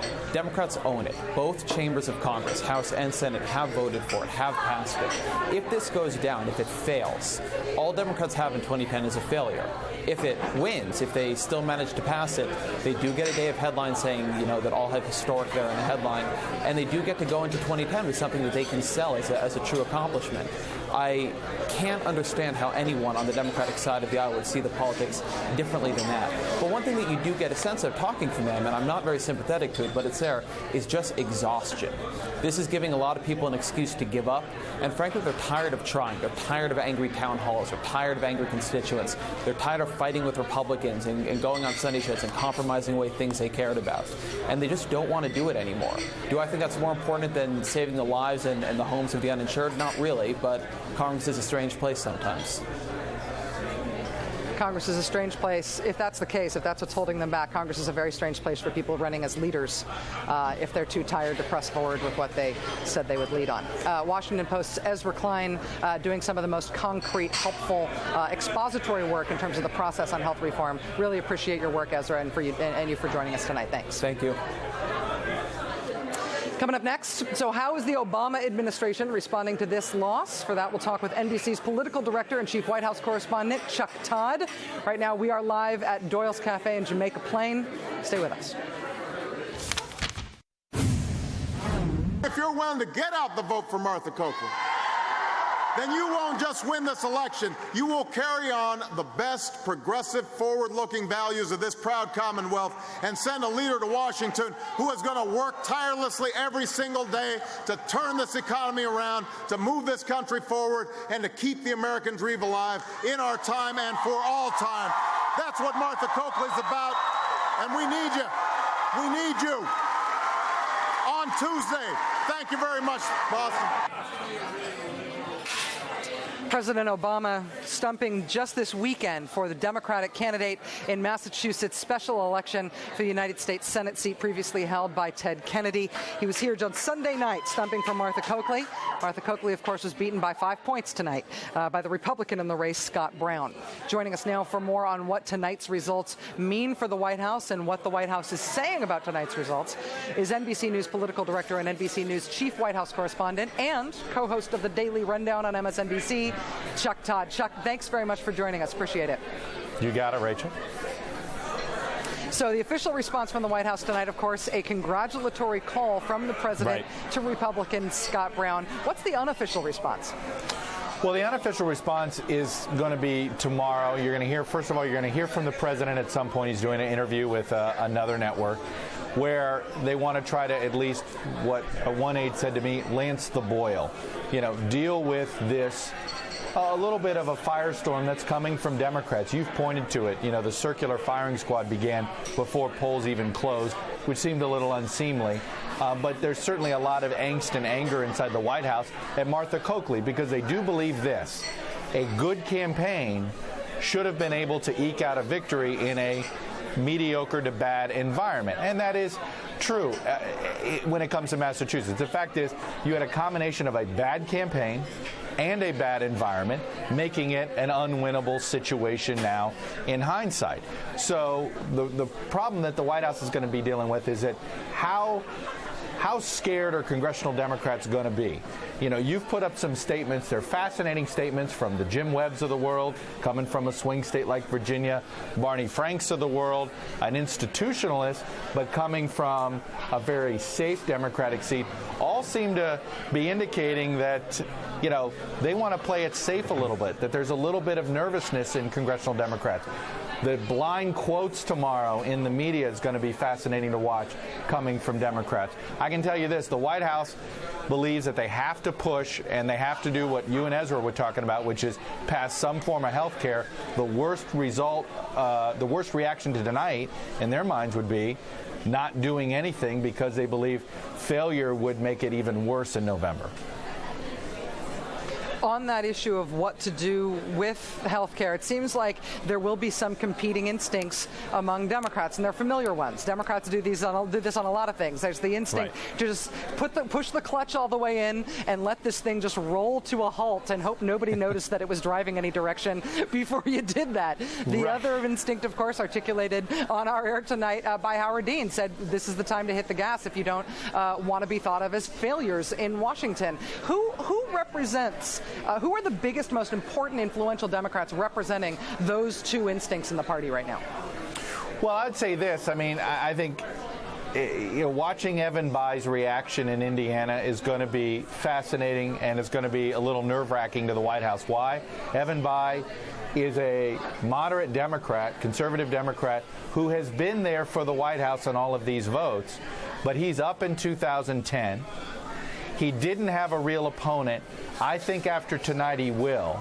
One thing about the Scott Brown victory, it's going to make Republican recruiting in places like Indiana, Wisconsin, watch out Russ Feingold, Washington State, watch out Patty Murray. You could see more interest by Republicans in trying to challenge a Barbara Boxer in California, all of that. So watching Evan Bayh's reaction, and he already sort of had an early reaction when he said, hey, if they don't see this as a wake-up call, then I don't know what you would describe as a wake-up call. But how he reacts, would he be willing to be there for another vote? That's important.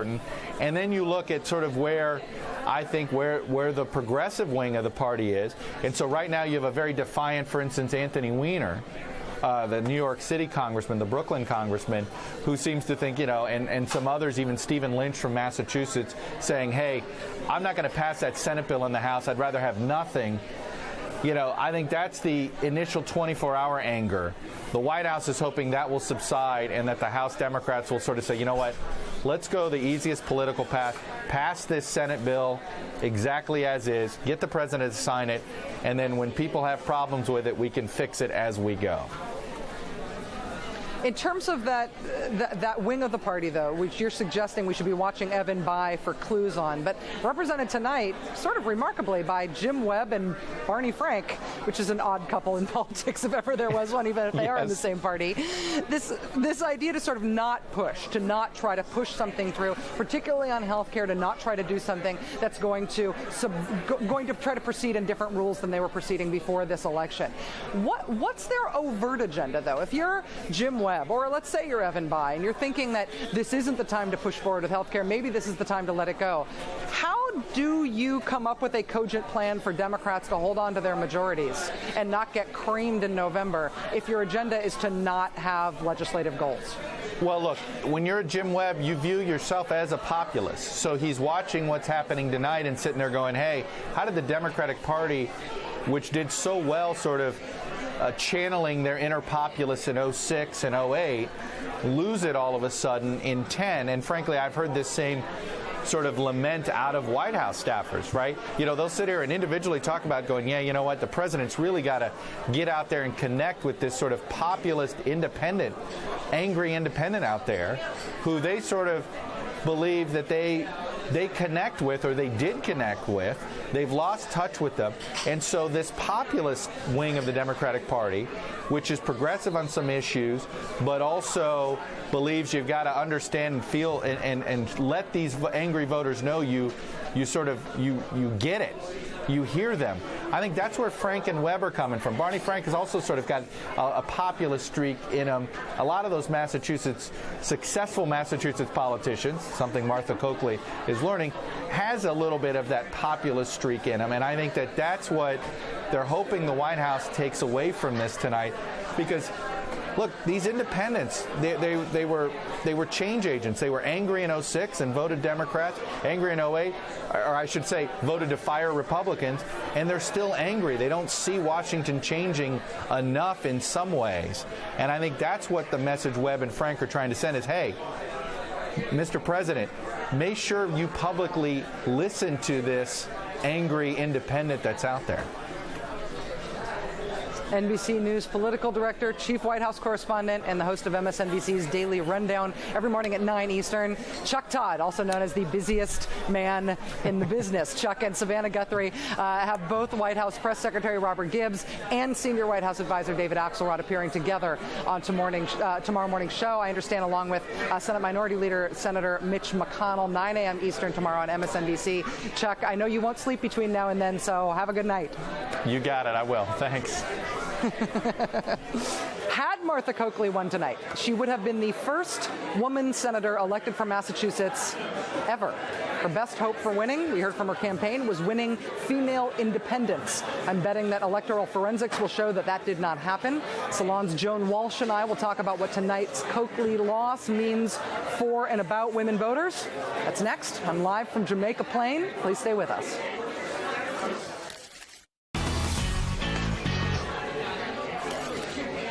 You know, Massachusetts has never elected a woman governor or a woman senator. Before electing Martha Coakley as state attorney general, which is the job she still has now and will be returning to now that she's lost the Senate race, Massachusetts, before Martha Coakley, had never selected a woman to be attorney general either.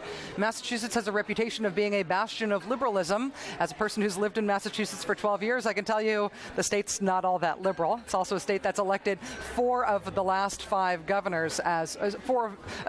last five elected governors have been Republican governors. There are some misnomers and some stereotypes about Massachusetts and national politics. And one of the things that often gets overlooked is how poorly women have fared in this state. Speaking of elected women, though, I should also bring you a little bit of new news that we just got a statement, naturally via Facebook, from the woman who came in second in the race for vice president in the last election. Sarah Palin has put out a statement on her Facebook page saying, in part, congratulations to the new senator-elect from Massachusetts. Scott Brown's victory proves that the desire for real solutions transcends notions of blue state and red state. Skipping ahead, clearly this victory is a bellwether for the big election night 10 months from now. In the spirit of bipartisanship, let me, again, this is Sarah Palin, let me offer some advice to the Democrats on how to stem this populist tide. scrap your current health care bill and start from scratch. So every time you hear a well-meaning Democrat or analyst suggest that, keep in mind, that's Sarah Palin's idea too. Joining us now is Joan Walsh, editor-in-chief of Salon.com. Joan, thanks very much for coming in to be on the show tonight. Really appreciate your time. Happy to be here, Rachel. Isn't it interesting that basically none of the coverage of the Coakley-Brown race was about Massachusetts' dire record of never electing women to big statewide offices? I think it was interesting, and I know that feminists were really thrilled when Martha Coakley won the primary. It was a big victory. We had high hopes for her. But, you know, the thing tonight, I have to say, as a feminist, is when we run bad campaigns, we need to take our lumps. We need to put on our grown-up pants and say so. So it would be very hard for me to sit here and say that sexism was a major factor in her loss. I don't think it was a major factor. It's always there. But I think the real issue is that she ran a poor campaign. I mean, you and I sat and we just watched Scott Brown go on and on and on and embarrass himself, in my opinion, talking about his daughters and offering them up. I think there was plenty to talk about in Scott Brown's candidacy, and she never chose to do so. She never made him, this newcomer neophyte, an issue. And so that, to me, right now is much more relevant than her gender. When we're looking right now at how the Democratic Party is going to sort of learn from this and take its lumps, I posed the question to Debbie Wasserman Schultz, the vice chair of the DNC, earlier this hour, asking sort of hopefully that she could tell us that what the Democratic Party had done wrong, that they knew it was wrong, and that they were going to fix it. Obviously, a lot of Democrats at the national level want this to be all Martha Coakley's fault. But are there national recriminations, too? Should the DSCC should have gotten involved here earlier? Should other people at least have recognized that they needed to fight for this general harder than they were planning to at the state level? Well, absolutely. I think there was a complacence in the Democratic Party. Look, she's under fire for taking a vacation. I've called my staff back from vacation. I've been called back from vacation in crises, in times where a vacation just isn't really in the cards for me right now. So, you know, there was the capacity for somebody else to see this train wreck from a few miles ahead and say to her, step it up here, lady, and we're going to help you in these ways. I also do think it's not a referendum on President Obama. I think that's pretty ridiculous. But I do think that there is a wake-up call here, that the Democrats have been dithering on their message. They have delayed and not delivered health care reform, and that those larger issues of message and direction and who is going to fight for you hurt Martha Coakley as well. It was not entirely her fault. In terms of appealing, though, to women voters, and obviously Massachusetts is dominated by independents. We've got about 11 or 12% enrolled or declared Republican supporters among Republican Party supporters among voters. About a third of the electorate identifies as Democrat, and everybody else identifies as independent. The Coakley campaign saying until the bitter end that they were really hoping that independent women would come through for them.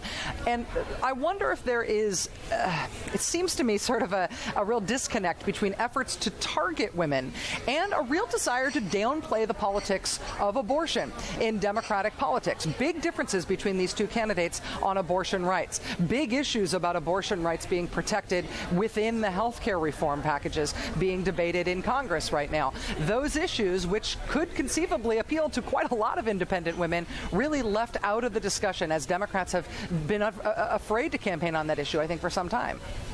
Well, I think there's the abortion issue, but I also think the other thing that you see and that you saw in this election, unmarried women are the most loyal Democrats. There's a big gender gap between unmarried women and married women, and unmarried men. Unmarried women are more liberal than married women for lots of reasons. They're unorthodox. They may be more vulnerable. And I think she really did not make a good, kitchen table, bread and butter appeal to those women who feel vulnerable because of jobs, because of health care. She really didn't have the kind of economic populist campaign. And then on the abortion issue, it cuts both ways. I mean, clearly, I think that she didn't speak clearly enough on that issue of emergency workers being Catholic. That sounded bad even to pro-choice people. So she tripped up on a few issues, and then throw in Kurt Schilling and the Red Sox Sox gaffes, and she was toast. And I, as a woman who loves baseball, I don't consider that a gender issue. She should have known better. Well, the Curt Schilling, I think I sort of believe her that she was joking about Curt Schilling, because who could believe that that she didn't know. Anyway, well, I don't believe she didn't know. She said she was joking, and I just have to believe it. I mean, if you've lived anywhere within, I don't know, 1,000 miles of Massachusetts, you know that about Curt Schilling, and so I just can't believe she didn't know. But in any case, it came down to the pickup truck guy versus the woman who made the gaffe about baseball, and we ended up with very, very, very gendered terminology in terms of the way that people thought about this. But ultimately, we go through another election cycle with another woman in Massachusetts having a shot and not making it. I guess some reckoning here. Yeah. Joan Walsh, editor-in-chief of Salon.com. Thanks very much. Someone will one of these days. Somebody will. They better. Yeah. Thanks for your time, Joan. Really appreciate it. It's been conventional wisdom for a couple of weeks already that the Massachusetts special election is a harbinger for the November elections, which is true, unless it's totally not true. Next up, my colleague Chris Matthews will be here to fight with me viciously about that. Stay with us. Spartacus. Maybe this was the moment when it should have been clear that there was something wrong with the Democratic strategy to hold on to the Senate seat that had been Ted Kennedy's in Massachusetts for 47 years. This might have been the moment. After winning the Democratic primary, after a heartfelt endorsement from the late senator's widow, Vicki Kennedy, the weekend before the special election, Congressman Patrick Kennedy made a passionate case to supporters for why the people of Massachusetts should support Marcia Coakley. Marcia. He said it over and over and over again. Marcia Coakley. Her name is Martha. That was 36 hours before the polls opened. Uh-oh. My colleague Chris Matthews of Hardball joins us now to help make sense of what Scott Brown's election means for the nation. Chris, thank you for sticking around. It's good to have you. So what did that tell you? That they weren't paying attention? Could it be that? A little quality control issue on the campaign trail there. They jumped out. There was a lot of them, but that was one, Yeah. And I thought it wasn't a great group effort. It wasn't. You know what? I'll tell you something. We're going to get to this over time. It came up in the Hillary campaign, and that is this. Women in the workplace have to have what's called a professional manner. More than men have a little more history in the workplace in certain workplaces, and they have a little more range in the way they present themselves. Women are expected to perform professionally. An attorney, a doctor, you want to see a game face to some extent, right?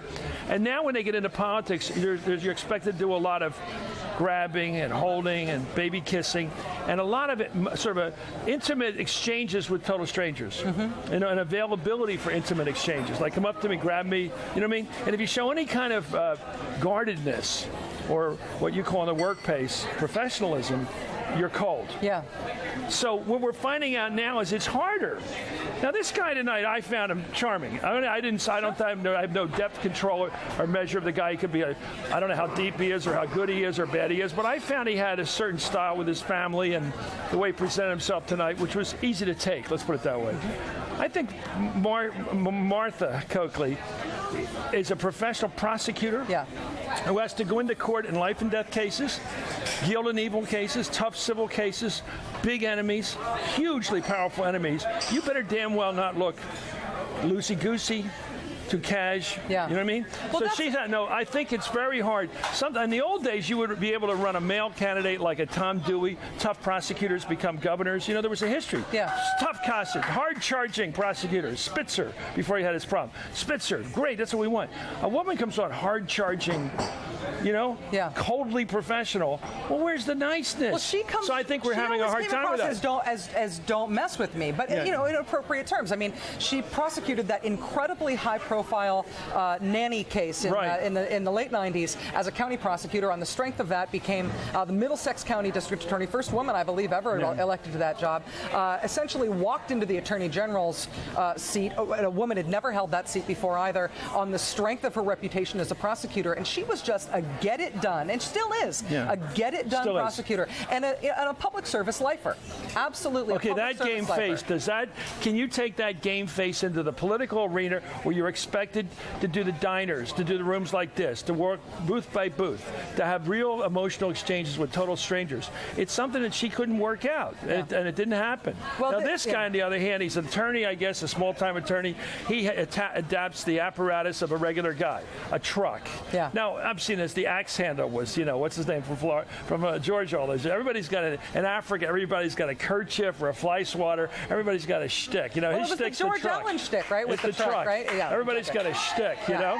Well, it worked, but it was there's more range potential there with men, I think, and we're going to have to see how this works. One thing I thought was interesting, though, for all the likability of Scott Brown, and I do think he projected a very likable air, particularly because he got carte blanche to do it, because there was no competing narrative at all from the Coakley campaign. He really got to define himself. He did. That's the key thing. He got to do that himself. But then you saw him give a speech tonight, and the guy is a good extemporaneous speaker. He's not good at giving speeches. He's not good at formally addressing a room. He's not good at doing that formal work of being a politician. And it's sort of, even as Martha Coakley did this sort of oddly cheerful concession, with, again, not that much emotion and sort of like a gritty cheerfulness to it, he stood up and reading from a teleprompter seemed like it was the first time he'd ever done it in his life. Just sort of felt like not really ready for prime time. Yeah, and we also know another great political figure who's a great orator who needs a teleprompter. Yeah. You know that guy? Yeah, you and me. No, I'm talking about Barack Obama. He doesn't work well without a prompter. He works much better with one. That's his strength. He's like Reagan, that way. Teleprompters are useful devices. Anyway, I thought that was my little bicentennial moment there, but I'm trying to think through why Martha Coakley, who will go on and be a great prosecutor in this state, will have a hard time in this other kind of politics. Well, we'll see. She might have learned some lessons here. We'll see. Chris Matthews, of course, the host of Hardball. We'll see you again at the top of the hour for a special live edition of Hardball. Midnight. Thank you, Chris. Appreciate it. More on Scott Brown's victory here in Massachusetts from Doyle's Cafe in Jamaica Plain. Back in just a moment.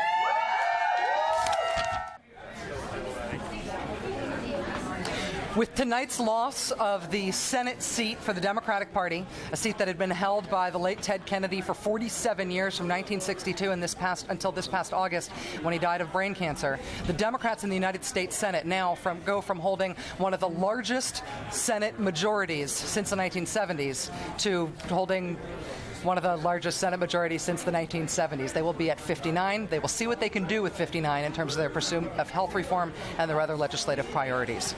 This is the Rachel Maddow Show here on MSNBC. A special live edition of Hardball with Chris Matthews starts right this very second.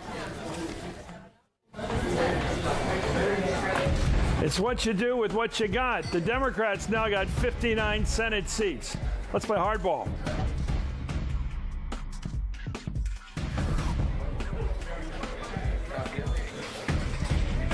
Good evening. I'm Chris Matthews at Doyle's Cafe in Boston, and this is a special midnight edition of Hardball.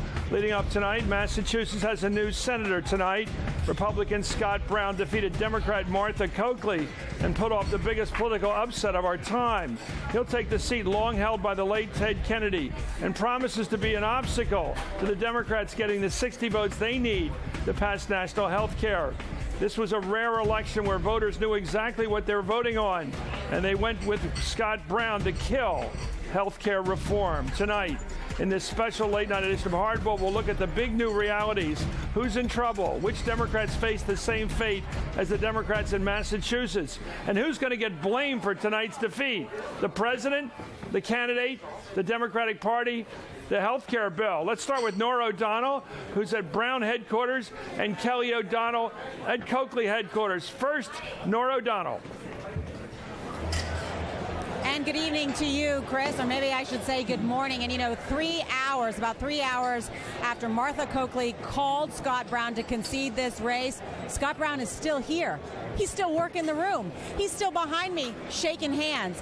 And that may be part of why Scott Brown won this contest. They say that he worked very, very hard. He did not take any votes for granted, and he really worked it.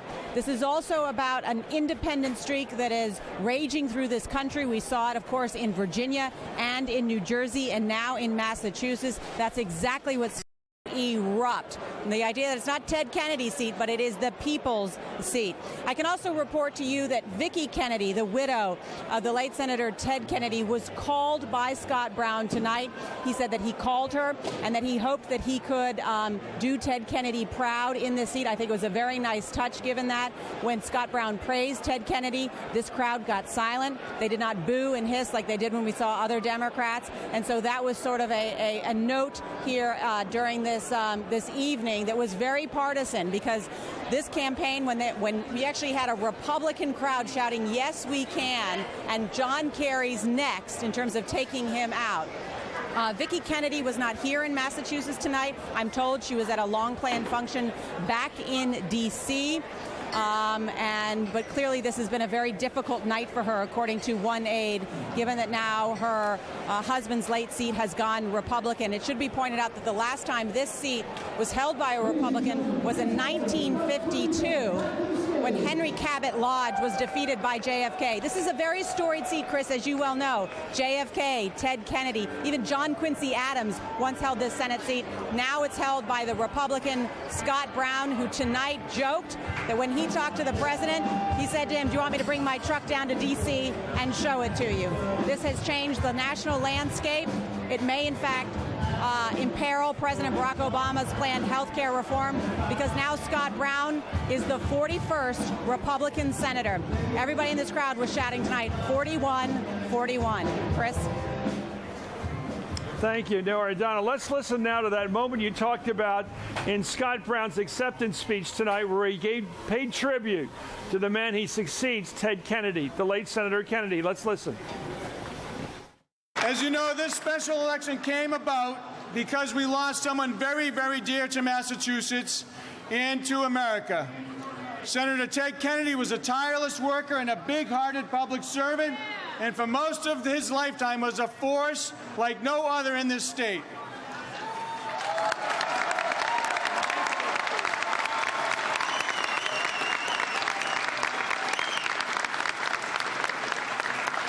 The first call I made was to his wife, Vicki, and I told her that his name will always command the affection and respect by the people of Massachusetts, and I said we feel the same about her.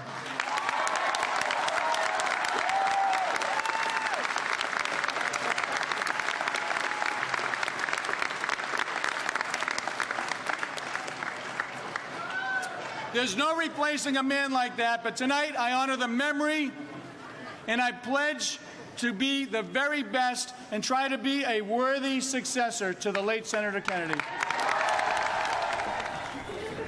And here's some of what Attorney General Martha Coakley said tonight in her concession speech. Let's listen. Anyone who's been out on the campaign trail, particularly in this race, has seen the anger of folks who are frustrated, concerned. They are angry about health care issues, and they're angry about our two wars, our inability to properly care for those who return home after fighting. I had hoped, in the best interests of our state and the country, to go to Washington to address these issues. I hope that as a nation and as a Commonwealth, we can do better in the future. You know that as your Attorney General, I will continue to fight and address them here with everybody in Massachusetts who cares about these issues. Thank you.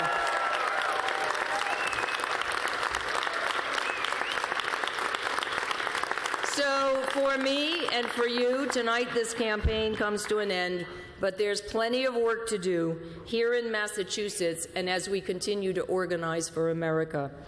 And so we will always remember our terrific Senator Ted Kennedy and his words, "The work begins anew, the hope rises again, and the dream lives on." Thank you. Wow, that's Martha Coakley, the Attorney General of Massachusetts, who lost a race, a real heartbreaker for her tonight here in Massachusetts. Let's go to Kelly O'Donnell, who was with the losing candidate tonight. You know, it must be a killer to have thought for weeks, even months, that you had the Senate seat, that you were going to be the next senator, perhaps for life, from Massachusetts, having won the Democratic primary, and then to have it taken away from you and just really over the holidays.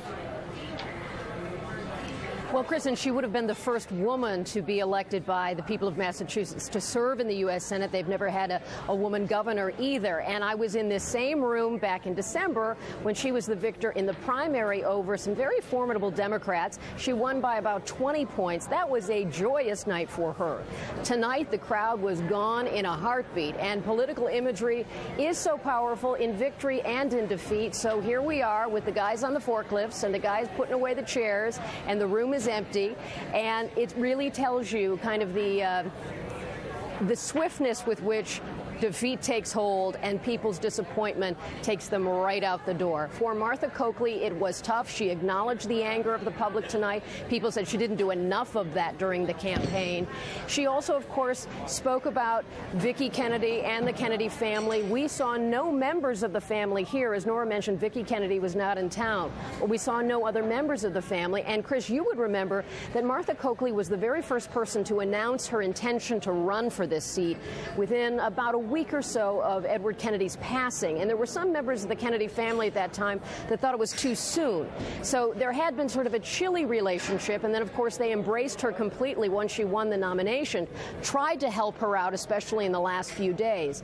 But Martha Coakley said she was heartbroken. She also signaled what will be coming tomorrow. She said the Wednesday morning quarterbacks. So she's already heard it. Everyone is talking about who is at fault. She began her own defense, saying that she she had fierce passion about this, worked very hard. There will be those who disagree with that. And what was also striking is when, among her many thank yous that she extended, reminding everyone that President Obama had come here for her, and he was not in that very popular visit. There were lots of people in that auditorium. He was not able to help her convert this to a victory tonight. And that's one of the big takeaways. What will this mean for President Obama when a sure thing goes down in defeat like Martha Coakley has here? Chris? Well, the thrill of victory and the agony of defeat, we saw it both tonight. Thank you very much, Kelly O'Donnell. Thank you, Nora O'Donnell, for that capping of the evening tonight. A big night in American politics, all here in Massachusetts. Up next, the blame game. It already began among the Democrats before Martha Coakley had actually lost tonight, even before the polls were closed or the votes counted. So who will get the blame? President Obama, health care, or what? Maybe the Democratic Party. Republican Scott Brown's the winner in Massachusetts. We'll have much more from Doyle's Cafe in Boston. After this, you're watching Hardball, only on MSNBC, the place for politics. You know, the funny thing is, they thought that you were all on board with all their ambitions. Yeah, they did. Yes, they did. They thought that they owned your vote.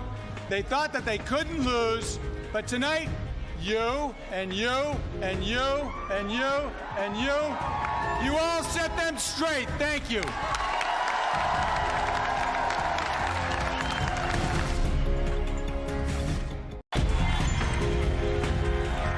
There will be plenty of Wednesday morning quarterbacking about what happened and what went right, what went wrong. And I know that everyone, including me, I am brutally honest on my own performances. We will be honest about the assessment of this race. And although I am very disappointed, I always respect the voters' choice. Welcome back to Hardball from Doyle's Cafe in Boston. So who is to blame for Martha Coakley's incredible defeat tonight? No one expected this even a few weeks ago. Steve McMahon's a Democratic strategist, and Steve Kornacki's with a great newspaper, the New York Observer. Let's put up the most usual suspect using Oaken's razor here. How about the candidate, Martha Coakley? She mentioned Steve McMahon that she was ready to accept her end of the grief. Your thoughts on what kind of a candidate she was? Well, I mean, I felt badly watching her tonight because obviously it pained her greatly. But if it's true that she took a vacation from December 19th until January 5th, she was a negligent candidate. And I can't speak to her performance on the stump because I wasn't there. But based on the reports that I heard from people who were there, she was not a particularly inspiring candidate. You said earlier that she was a gifted attorney, and I'm sure that she can make a case in a courtroom very effectively. We saw that in the case of the Baby Shake case that she prosecuted some time ago. But that is different than connecting with voters, and clearly there was some disconnect between Martha Coakley and the voters in Massachusetts. We can all try to figure out what it was, but I'm sure part of it was Martha Coakley. Steve Kornacki, the candidate, judge her now, Wednesday morning. It is Wednesday morning.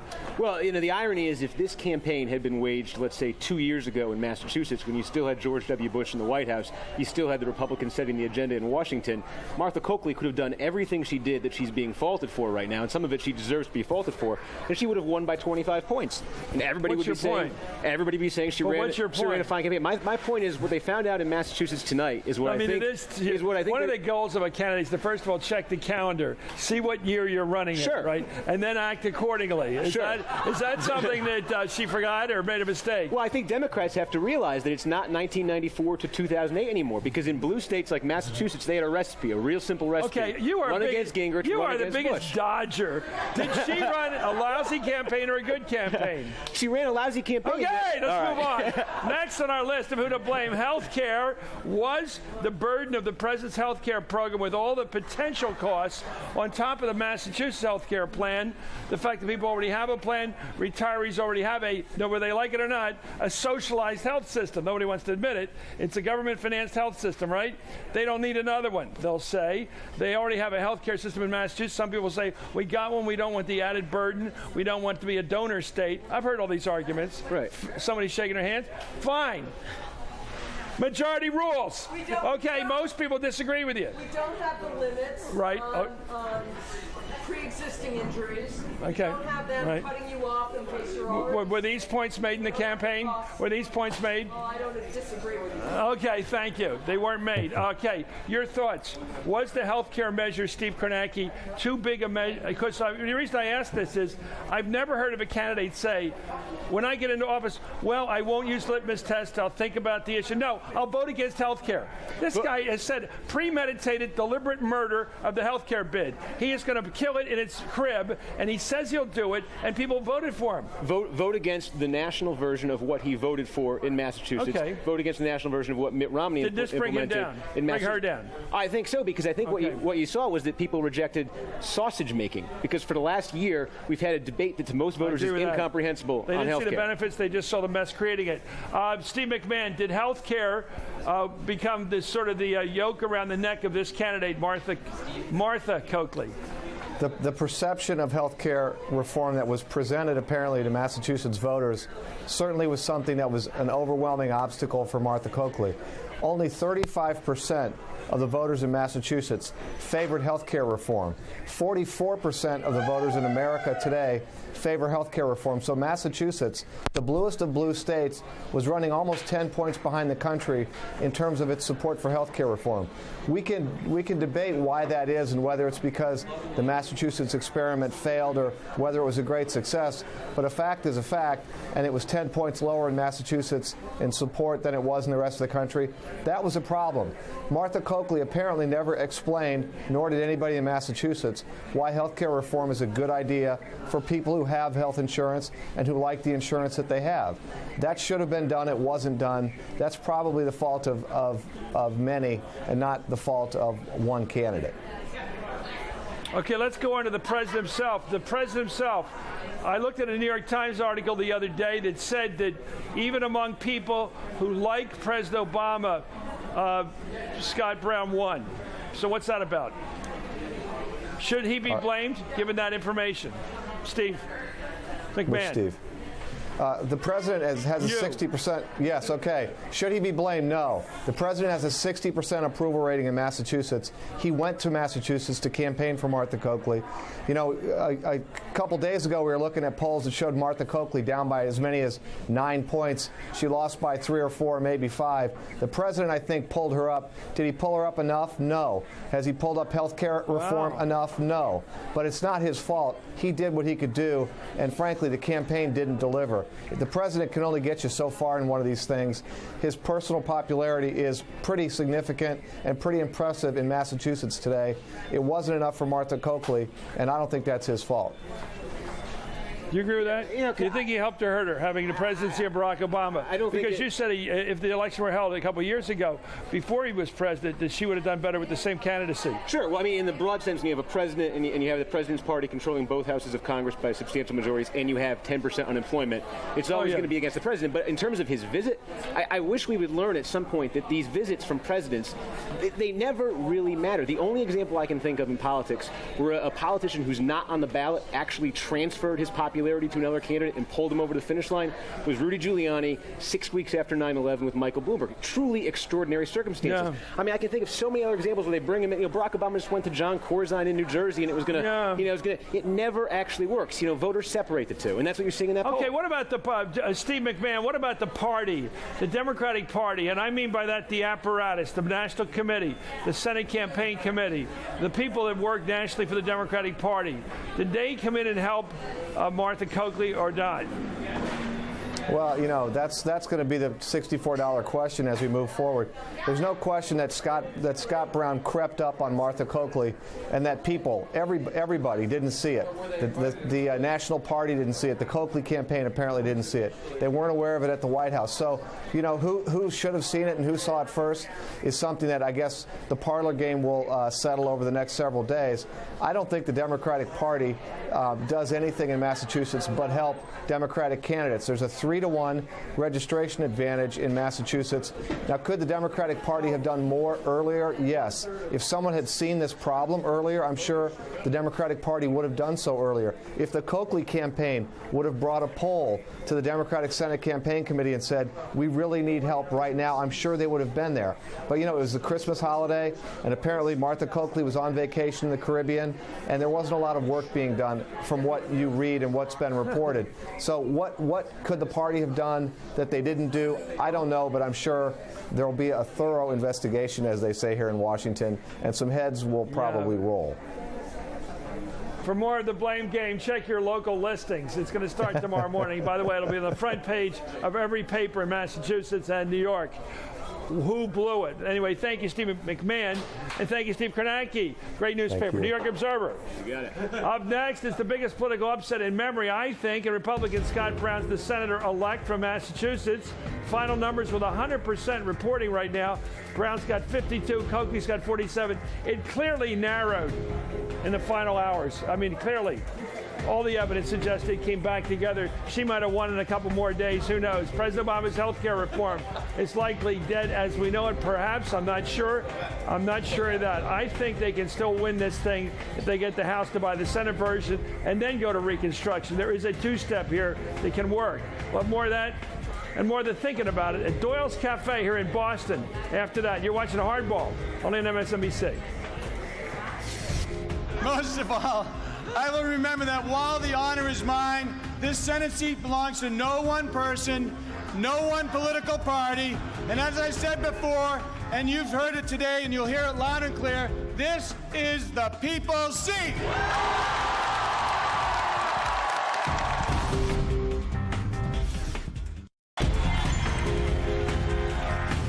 And one thing is clear. One thing is very, very clear as I travel throughout the state.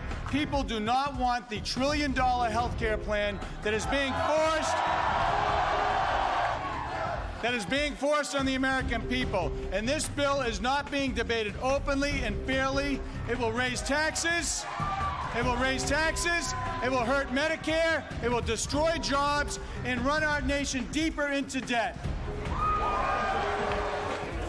Welcome back to Hardball, live from Doyle's Cafe in Boston. So what does this Republican victory by Scott Brown for the Senate in Massachusetts mean for health care reform? Joining me right now is MSNBC political analyst Lawrence O'Donnell. Lawrence, if you were still back here advising these senators, how would you do it? Oh, Chris, my advice was always confidential. Let me tell you, Chris, I don't see any way you go forward from here with health care. Now, I'm not saying they can't do it. I'm just saying I've run bills through the Senate in reconciliation. I've done them without reconciliation and that needed 60-vote thresholds to get over. I know every procedure that is available now. I don't know one that can work. Within the reconciliation procedure, what everyone always forgets is that every single day, usually several times a day, there are 60-vote thresholds thresholds that you have to clear. These are parliamentary procedural thresholds that get thrown inside the reconciliation process. And yes, you only need 51 at the end, and you don't need a cloture vote to get to that 51, but you have several procedural votes that require 60 several times during the process. So I don't see how they do it. Well, let me ask you about a possibility. Suppose, and I know this is an extreme situation for those who want health care, for the House members, led by Nancy Pelosi and Steny Hoyer, and the top committee chairs, to basically accept the fact, in this instance, they should accept the Senate version, live with it, let that become law, let the president sign the bill by basically passing an identical word-by-word, sentence-by-sentence bill, and then do so with a commitment from the president and from the senators, the leadership, that there'll be a reconciliation measure passed in the spring, which will deal with the problems they have with the bill. Is that possible? Well, I tell you, if you made me that offer, I would never take it, because I would never take an offer in federal legislation that requires you to pass something else, to pass a follow-up bill. I've never seen that kind of thing work out. But I'm going by what I heard from Anthony Weiner today on this network, saying he doesn't think that the Senate bill can pass the House.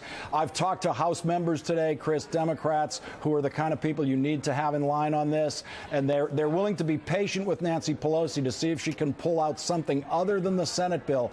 But I don't see where you would get the votes you needed to pass that Senate bill through the House right now. If they did it, it's absolutely true. That bill would go straight to the president's desk for a signature. But as of now, I don't see how they would do it. And also, all of the arguments that Republicans would use against it are arguments made by Democrats who would then be voting for it. Democrats have been in the House have been arguing eloquently and angrily against the Senate bill for weeks now. Richard Trumka said last week that it was a horrible bill, and without the compromises they made in the Roosevelt Room last week, Labor would be attacking the Senate bill. And so you would simply use the words of Labor and of House members who've already attacked the Senate bill, who would then, I guess, be standing on the Senate floor saying, now I'm willing to vote for the bill that I just attacked. It'd be a very, very ugly debate for the Democrats to go through on the House floor. Can the Democrats face the voters this November in a midterm election without facing huge defeats if they can't point to a major success like health care? Yes, they can, because there's so much that can happen between now and November. So many things that have nothing to do with what goes on in Washington, positive and negative. For example, Chris, one of the very big turning points in this election in Massachusetts was that underpants bomber on that plane over Detroit. That was a key issue in the debate that followed that event. And Martha Coakley, as an attorney general, was all for going through the court process. You know, the Miranda rights, everything that President Obama was in favor of on this prosecution, she was in favor of. Scott Brown was the opposite, and he really hammered home on that, and he started to move in the polls right after that, along with that great moment that David Gergen gave him. David Gergen served up the home run pitch of the campaign like nothing I've ever seen. That question about the Ted Kennedy seat, him calling it the people's seat.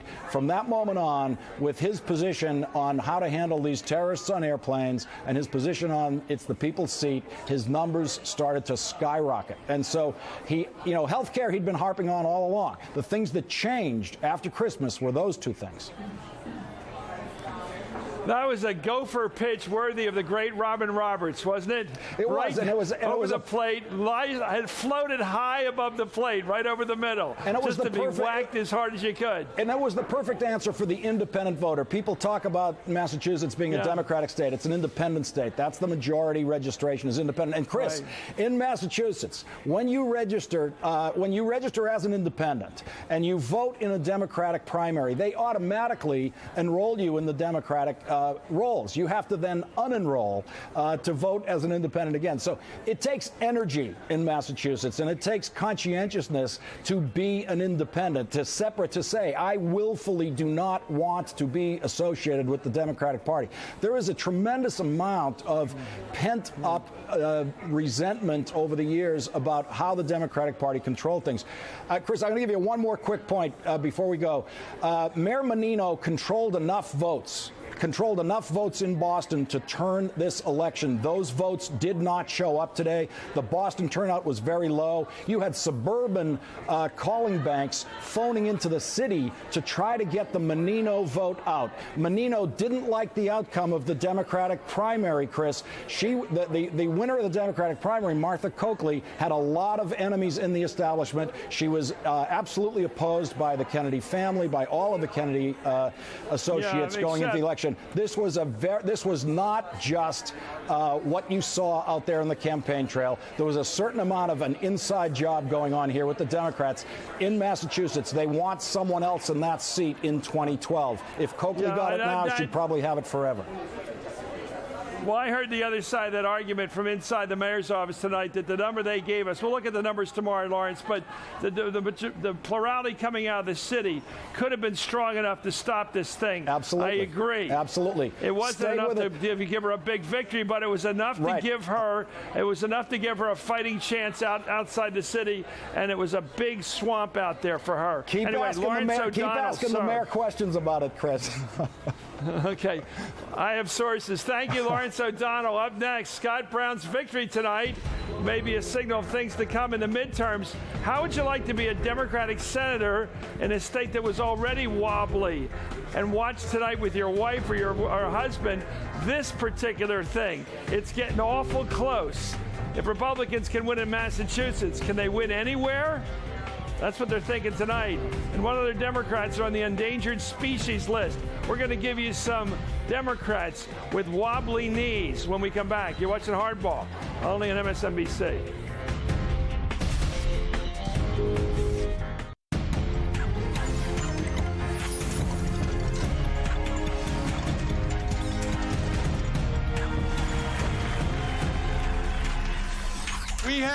Throughout this race, we had the machines scared and scrambling, and for them, it's just the beginning of an election year filled with many, many surprises, I can tell you that. They will be challenged again and again across this great land, and when there's trouble in Massachusetts, rest assured, there's trouble everywhere, and they know it. Welcome back to Harborough. So with Scott Brown's victory up here in Deep Blue, Massachusetts tonight, can Republicans win pretty much anywhere? And which Democratic senators out in the country are watching their backs tonight? We're joined by the Politico's Jonathan Martin and by Karen Tumulty of Time Magazine. Karen, welcome back. Let's take a look. So which of the other Democratic senators are on the endangered list? Let's take a look. Majority Leader Harry Reid out in Nevada.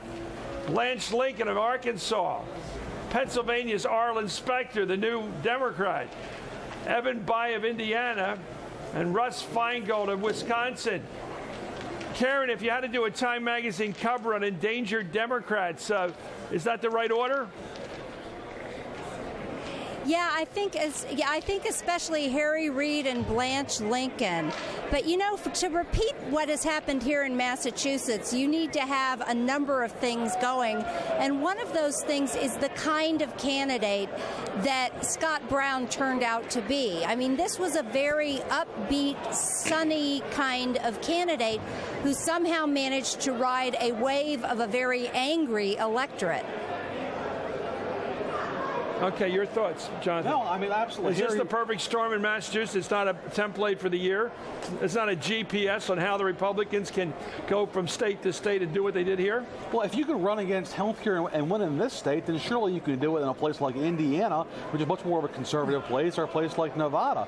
And you can definitely do it in a place like Arkansas. I mean, Harry Reid obviously has had a problem for a year now. His numbers have been really down. But if you're Blanche Lincoln and you see the results tonight, my goodness, I mean, how do you run for re-election in Arkansas, voting for a health care bill and being a Democrat? It's going to be a very tough year for her. And here's a name to watch, Chris, in Indiana. Congressman Mike Pence. Is he now emboldened enough to get in and challenge Evan Bayh? Bayh has not had a first-tier opponent. This kind of result tonight could get a guy like Pence from the House into that Senate race. Well, let me... It seems to me that the candidate tonight who won, Scott Brown, was very assertive about what he thought all this meant. Karen, he says eventually Barack Obama will find a way to raise taxes to pay for health care. He's asserted that. Barack Obama's talked about, with the latest concession to the labor unions and not going after the Cadillac plans, they are going to raise the price that you pay if you make over $200,000 a year for Medicare. But that's something that's sort of consistent with the president's plan about not going after people who are really middle class, but going after higher income people. Is that the kind of thing they can keep doing in other states? Say, healthcare means higher taxes, healthcare means big debt, healthcare means XXX. Well, one thing, though, is that people in Massachusetts have health care. They have almost universal coverage. So what people here are very afraid of is increasing costs. They are afraid that Medicare is going to be hurt.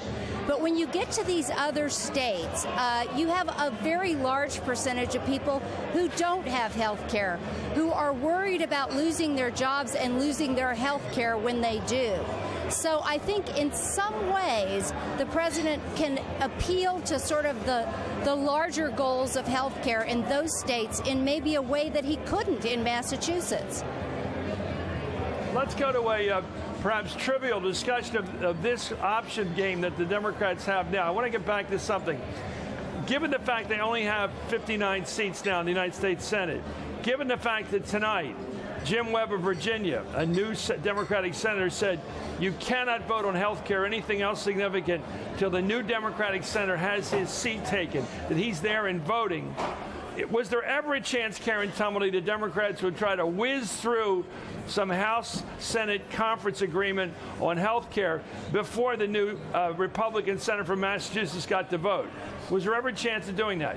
You know, I never bought that scenario, Chris, and here's why. I do not think that you can pass a bill that transforms 1/6 of the economy essentially on a technicality. That would have killed them in the midterms. So I think that was always pretty much of an idle threat. That was just idle Washington chatter. Right. John, is that right? Was there ever a chance of whizzing us through and holding up the certification from the Secretary of State up here? I mean, I think it was thought about for about 5 minutes, of course. But the political optics of doing that, look, you have a bad enough problem when you lose this state by 5 points very deep in the state. And then you're going to compound your problem by seeming to really underscore everything that conservatives are saying about you, that you're basically, abusing your majority in Washington. Why would you want to do that politically?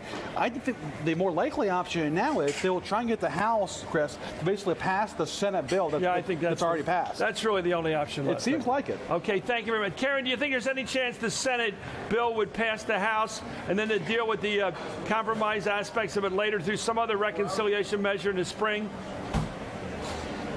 Right now, that is the best shot they've got, and it's not a very good one. No, I agree with you completely. Almost, well, a little more optimistic. I'd kick it up a little on the optimism side. But thank you very much, Karen Tumblety of Time Magazine. Thank you very much, Jonathan McMahon of the great organization called Politico. I read it every morning. Up next, the Scott Brown's victory up here in Massachusetts tonight paved the way for bigger Republican victories around the country. Much more from Doyle's Cafe in Boston. This is Hardball, only at MSNBC, the place for politics.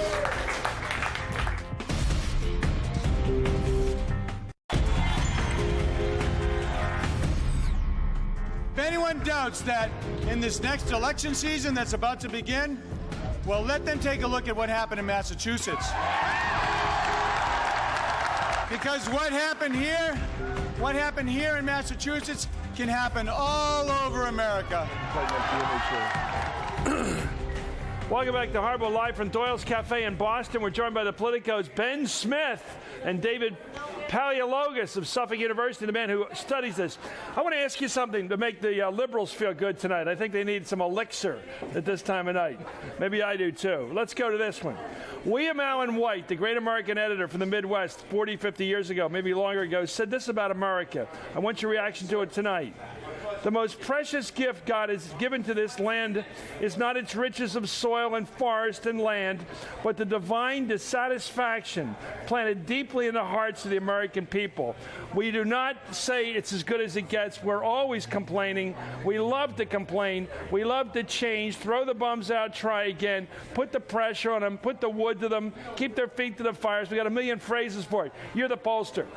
Is that part of our gift? Because I thought for years we were stuck in the mud of just electing incumbents over and over again. Familiar ethnic group, the name sounds like my name, vote for the guy or the woman again and again and again. Don't think about it. Have we gotten away from that automatic re-election of incumbents? We didn't have any incumbents in this. We had an incumbent party. Fight. We had an anti-establishment vote. Yeah, okay. But it would be a big mistake for Scott Brown to think that his votes were Scott Brown votes. I mean, there were a lot of other dynamics in play. Votes against Barack Obama, votes against Harry Reid, votes against Nancy Pelosi, votes against the tax, the corruption in Massachusetts, dovetailed with all of the key issues, namely the economy and health care. You add it all up, and Scott Brown wins. What was a rebellious vote? Is the state rebellious again like it was back in the beginning?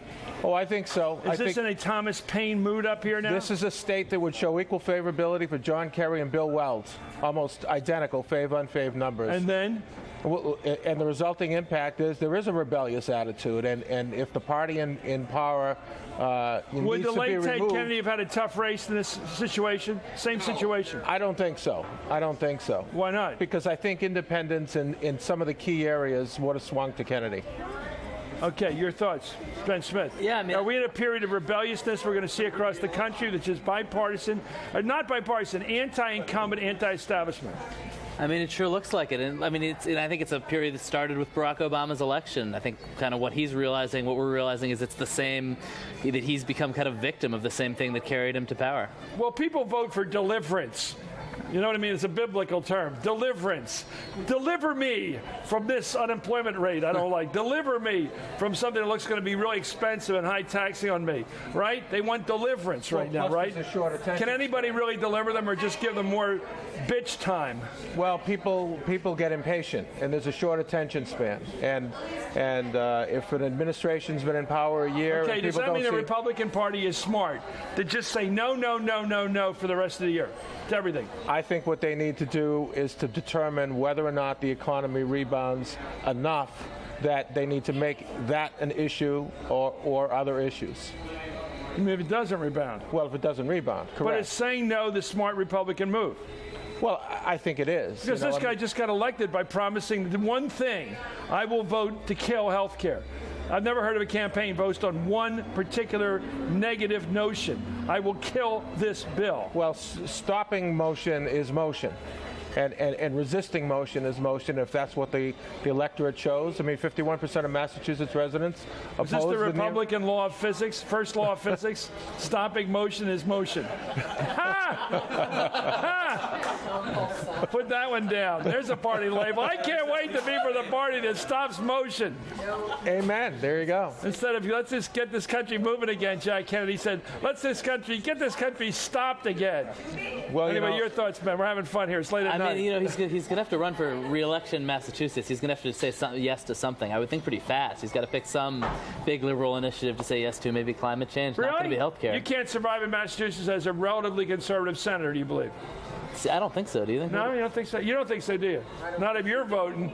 Yeah, you're ready for this one, aren't you? I mean, if he's going to be 2 years, you think so? If he's going to keep this identity as an independent, he's going to have to find something to make Republicans mad. Yeah, and Democrats may be sharpening their knives starting tomorrow to determine who might take them on in 2 years. Any chance Scott Brown will just do a Sarah Palin and say, you know, I don't really like this work part of the job. I like this election part of the job, and just go run for president. I mean, I like that part of it. The thing tonight, the big party tonight, I like that part. Sometimes I think they might just go, what do you think? Just go for it. You know, I think who wants to go vote in the Senate? Just go right to the White House. In a few months, he's going to look at his numbers. If it looks like it's impossible to be reelected in Massachusetts, I think, yeah, being a national media star is the alternative. It may be easier to be elected president and get reelected up here. What do you think of that? It's possible. It might be an easier bet. The smart movie, they say in The Godfather. Clemenza would have done it.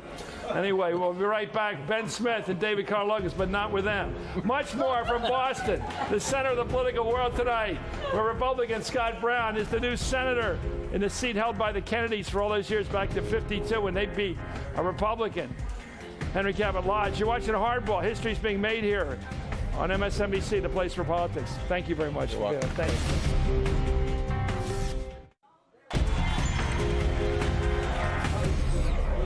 We're back at Doyle's Cafe in Boston. We have to thank Chris Spellman and Jerry Burke and the whole family that run this great place. I've been coming here for years with my friend Ed Jesser and with Tommy Menino, the mayor, who hangs out here too. It's a great spot in Jamaica Plain in Boston. It's a great part of town. In fact, it's a great town. I love it in Boston.